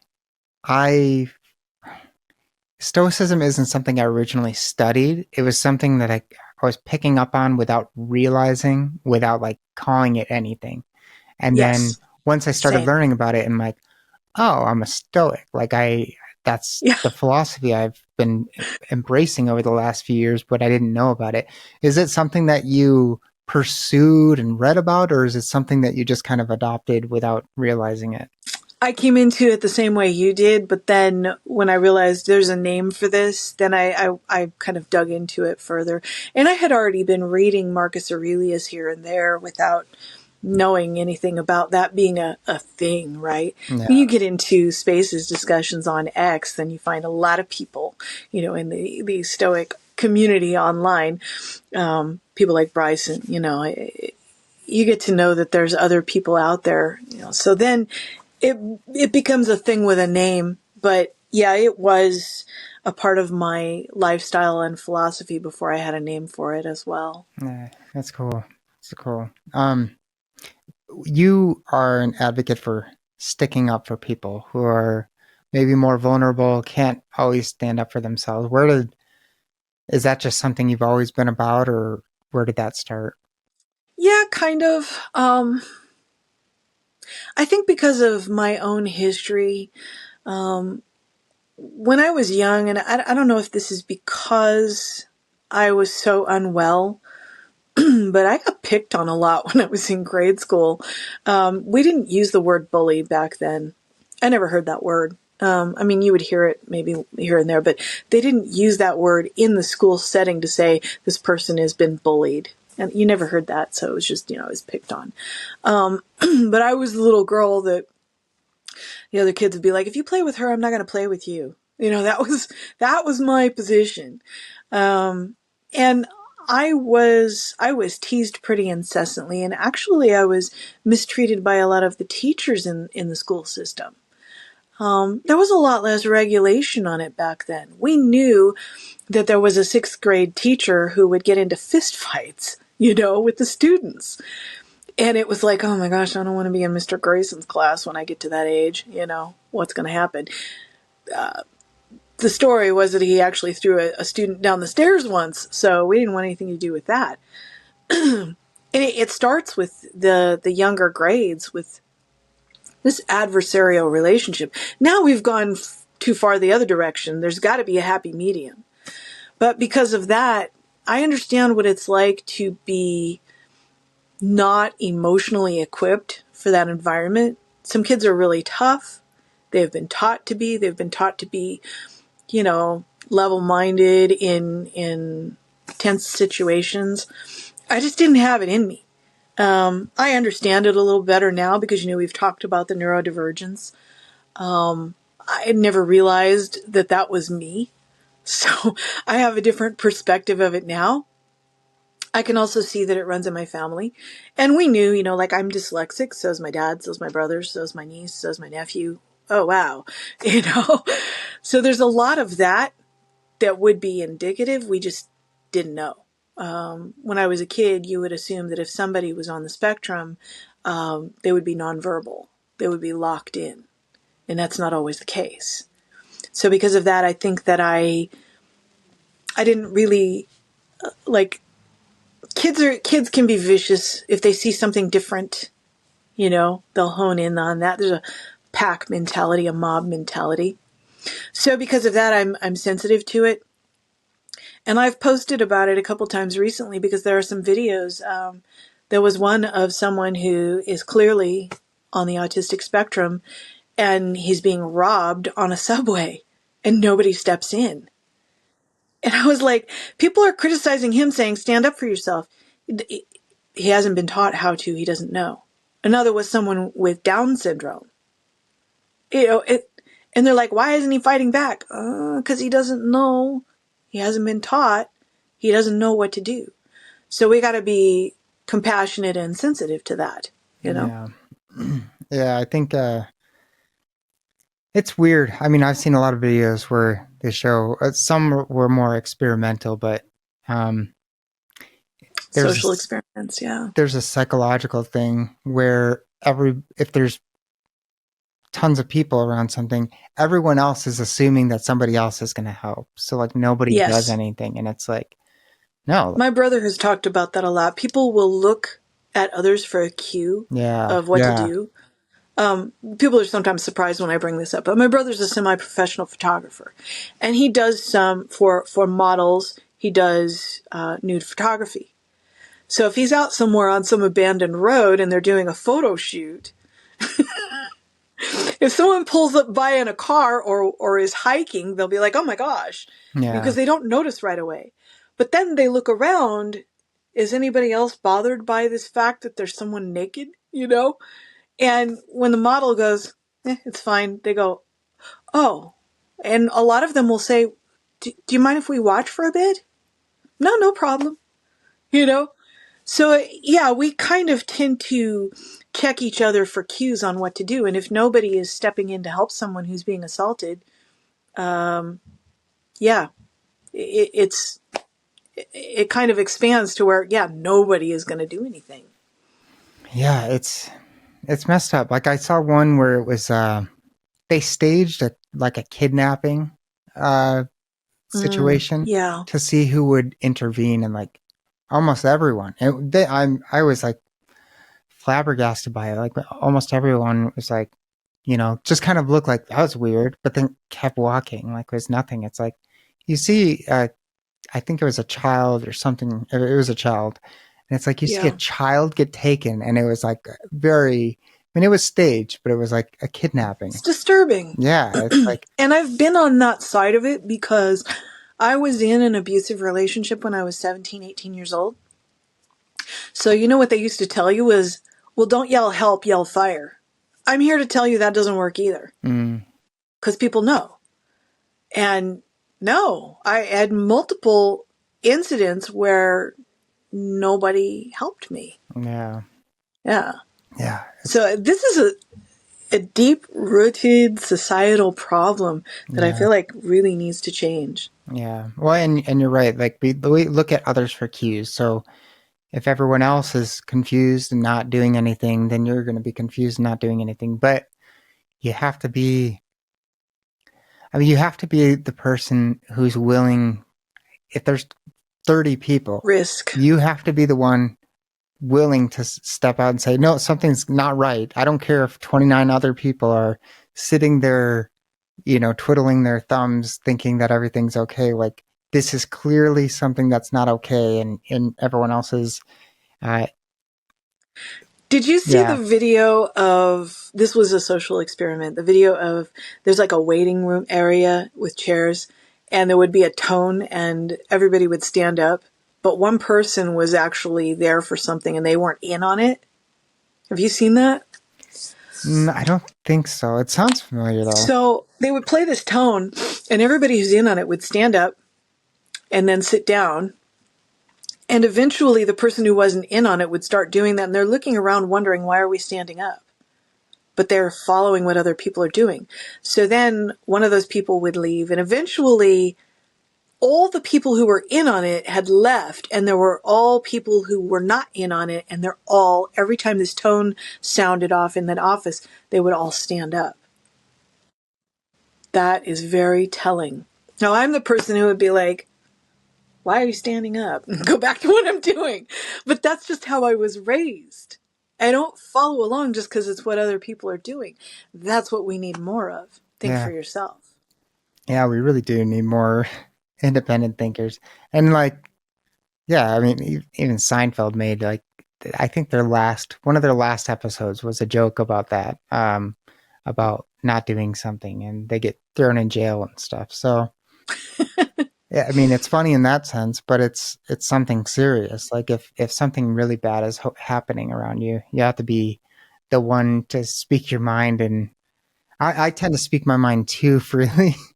So, uh, Holly says that if somebody is a douchebag and they have to deal with me, then it's their karma because I'm the one who will say something usually. But I'm Yeah. sure, you know, I've, It's me too. I'll bust yeah, somebody's chops for something. I'm like, no, that's not how it is. And yeah, that's why I have to tell people on platforms like X, I may not be the person you want to follow, you know, yeah, but if you're looking for someone who is going to be honest at every turn about what I'm teaching and my viewpoints, and I'm not going to, you know, come up with some fake personality just to make you happy, then yeah, give me a follow if that's what you want. But if you can't handle truthful responses, which may for some people be abrasive, then no, you're not going to like the way that I teach. yeah. Yeah. I've always liked that about you. I like that you're not going to pull your punches and you're just going to say how it is. And I prefer that. But that's how I naturally am too. But I also understand, like, same thing. Maybe I should warn people a little bit more about it because I tend to be very nice until like something happens where I'm like I can be, The annoyance kicks in and you yeah, can't hide it. Yeah, like that's I can me. be very assertive, which can be surprising to people at first because at first I'm nice. Like if I have nothing to be assertive with you about, I'm not going to be assertive. It's like, hey, how are you doing? Yeah. Like, you know, like go you. Like I'm supportive and all of that, but as soon as somebody like challenges me, I'm like, I'm gonna state my opinion very well, That's a good and I description. want other Yeah. people to too. Like I want honesty from other people. I want somebody to, Yes. if I'm arguing with somebody, I want somebody to give me their best damn argument possible. Because I'm like, if I I'm did a wrong, check in with Kevin one time because I was afraid maybe I was going a little too hard on him the way I would respond. And I kind of made a comment about, you know that I'm going to challenge your thinking. And the feedback I got was, he said no, that's what I expect. That's what I like about you. I'm all, okay, we're still good. yeah, So I will check in with people once in a while and go, I don't mean to step on your toes, but this is how I see this, yeah, you yeah. know? I mean, I Yeah. can be a jerk sometimes too. I try not to. I really Anybody try not can. to. I can. I had somebody, I was, a mutual acquaintance. I get pretty irritated because, there, it involves political stuff, but I'm basically, this person told me that I was wrong, but they couldn't give me a reason why I was wrong. And I was Uh-oh. like, she just told me, she actually demanded that well, I'll tell you what it was. It was Elon Musk's supposed Nazi salute. And Oh, yeah. I posted some Democrats doing that same thing. And I was like, it was on Instagram. I was like, oh, these Elon Musk photos are wild. You know, just kind of making a Well, they joke. also don't get that he's physically awkward Yeah, because he's he's on the autistic. spectrum. Yeah. Look So at how he's holding his hands the whole time yeah, with every movement he made. yeah, And that's odd. Nobody does that, but he does that. That's him. yeah. So this person, she says that's not the same thing, and I said, oh, why is it different? And she's like, if it's not, if it's if that's okay, then you record yourself doing a video of you doing that and post it since it's okay. And I was like, well, there's no context for it. I'm In not this getting a climate, speech. no. And I'm like, okay, here, do this. Since you're saying it's different, why don't you do what the ones that you saying are not Nazi salutes? Why don't you do that and post yourself doing a video of it? Why is the Yeah, challenge not okay for me to do? You know? And then she just couldn't give like any kind of like response or anything. It was just yeah. kind of like an emotional, you do this or I'm right. And I'm like, that's not an argument. That's a tantrum, you know? And then a few days later, I asked her something, and I was kind of a jerk about it then because I'm like, she already pissed me off. So I'm like, I need to be more stoic and not let that bug me, but There's a concept, or let's say it this way, there's an idea that with Stoicism, you shouldn't express emotion. That's not really what they were saying. yeah, yeah. I think that's a No, misinterpretation. I'm saying I shouldn't have let her Get to? Yeah. get to me like that. I mean, Yeah. it's not like I stood up for myself. It's just when I let myself get angry in Yeah. response to everything, that's where I'm like, damn, I need to do better because like I can handle these like contentious conversations well, but when I let myself get angered by Yeah. something, it's like I kind of lost that situation there. You've got a long fuse, but I mean, eventually it'll burn. Yeah, yeah, It's the same thing with me. Can somebody get me to that point? Yeah. yeah, But you're gonna have to work for it. And do you really want to go there? yeah, yeah. Well, it's also when somebody's approaching you like that in a very disingenuous way, it's frustrating because I have this beautiful outlet with the podcast where I get to talk to people who are looking for genuine conversation. And even when there's disagreement, it's not hostile. It is very, we're genuinely looking for agreement or not even agreement, but we're looking for common ground and the disagreement is area for like we can learn from each other. But when you get Yeah. approached by somebody who's they're just having an emotional reaction and they're demanding that you accept their opinion as fact, even though they can't back it up with anything, it's very different than talking to somebody who's trying to have a genuine conversation. Cause like you start offering something and Yeah. it's like, oh, they're not even open to hearing where you're Yeah. coming from. They just want to say, no, you're wrong, I'm right, and blah, blah, blah. And it's like, What I find often happens too is I could be responding to someone and I'm like, oh, there's a message. Okay. Type something, go back to what I'm doing. The next thing I know, there's this barrage of emotional insults and they're accusing me of being wound up. Like, you need to calm down. And I'm like, oh, I was feeding the cats. yeah, yeah, What gave you the idea that I was okay? And I'll set it down and come back to it later and go, okay, first of all, I was in the middle of a task. Like, yeah. where are you getting the idea that I am emotionally invested in this conversation? It's just a conversation. You're being too There's so much of sensitive. the time that I'm perfectly level and they're like, you're a crazy Yeah, person, you're yeah. emotional. I'm like, okay, I think I'll just block you. I've had that. I've had people call me I've had people say I'm being too sensitive, and it's like I'm Yep. extremely calm right now. I'm Yeah, you're not feeling like, anything about it. It's just, and as a female, I get accused of that even more often. yeah, The whole idea again of you're in histrionics, yeah, that word, that kind of thing. Even people who don't use that word, they have that concept in their mind. yeah, And I'm looking at it going, no, I thought it was just a conversation. yeah, But I mean, it's been stated several times that, and I'm not confused about who or what I am, but I do have what is perceived as a very masculine energy. And I think that's just because I know where to draw boundaries. And I think most women in our society are not taught to do that. They get criticized for doing that. Like, you should be more submissive. Well, we all yeah. know me. That's not Agreeableness going to is happen. a female. Women tend to be more agreeable than men, Yeah. and And I'm not. yeah, I'm yeah, so not. yeah, I can be extremely disagreeable, especially when you're making accusations. It's yeah, going to be like that. Yeah, I don't yeah. pull punches. Yeah. Well, Tala, it's been amazing talking to you. I always like to ask people about books, and you seem like a reader. So, what are some books that have influenced you or been meaningful in your life that you would recommend to people? Well, obviously, anything by Marcus Aurelius. I have a few copies of Art of War. I love that. Mm, I have a couple copies of different versions of the Tao. Not afraid to study other, for lack of a better word, religions. I'm a spiritual person, but I don't think that I necessarily fit into the box. So I do read. I read a lot of Eastern philosophy. I'm looking at my stack on my mantle of like, what have I got nearby? But yeah, definitely Art of War and anything in that category. But then I've got all of these books that are my herbal medicine and nutrition and all of that. I probably too many of those, but I kind of can't resist them when I see a good one. No. I go to Goodwill. I'm like, this one, this is going home with me. Yeah. So that's a lot of it. Awesome. Well, Tala, before we wrap up, I want to hand it over to you to tell listeners where they can find you on social media and anything else you want to share.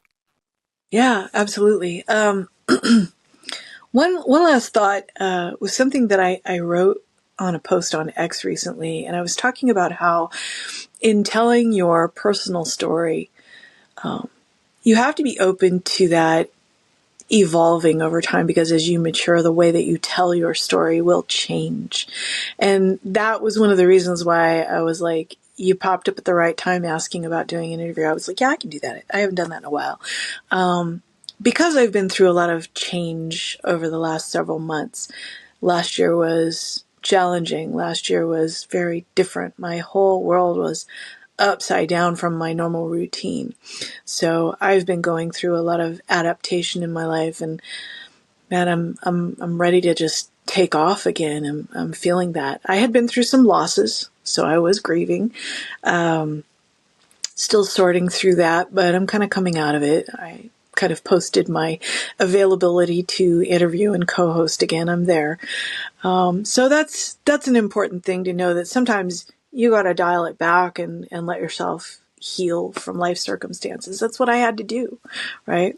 So if anybody wants to find my content, obviously I'm very active on X. I try to use the same name across the board. So Tala_ no excuses. If there's a platform where underscores are not in the screen ID, then I just remove that, but it's going to be Tala no excuses. So you can find me on Instagram, on X. I do have a Facebook page. It's not very active, so it's kind of low key. I have Substack. This is where the name is different. On Substack and Spotify, it's Tala Vision. And that was a name that came up during my broadcasting years on Periscope. So the running joke was turn off the television and watch Talavision. So you can find me there. I am going to be starting a podcast, solo podcast. So I'll be putting that on Spotify. There's no content yet, but basically you can go ahead and follow, and then you'll know. I do have a bunch of posts on Substack. I have that set up for both free and subscriber content. I do have subscription status on X if you want to support me there. So that's 2 places. I have various accounts, other spots, but not nearly as active. I do have TikTok. I do have access to live broadcasting there. There's another app that hasn't launched yet that we're looking forward to in April. So that will be episodic series posts. And so far as I know, they're also going to be adding live streaming. So I'll be active there as soon as that launches. I'm kind of like, when, let's get it going. So that's the majority of where I'm at. Yeah. Awesome. Well, Tala, thank you so much for joining me. It's been an absolute pleasure. I really had a lot of fun. Absolutely. I did too. Thank you so much. Yeah.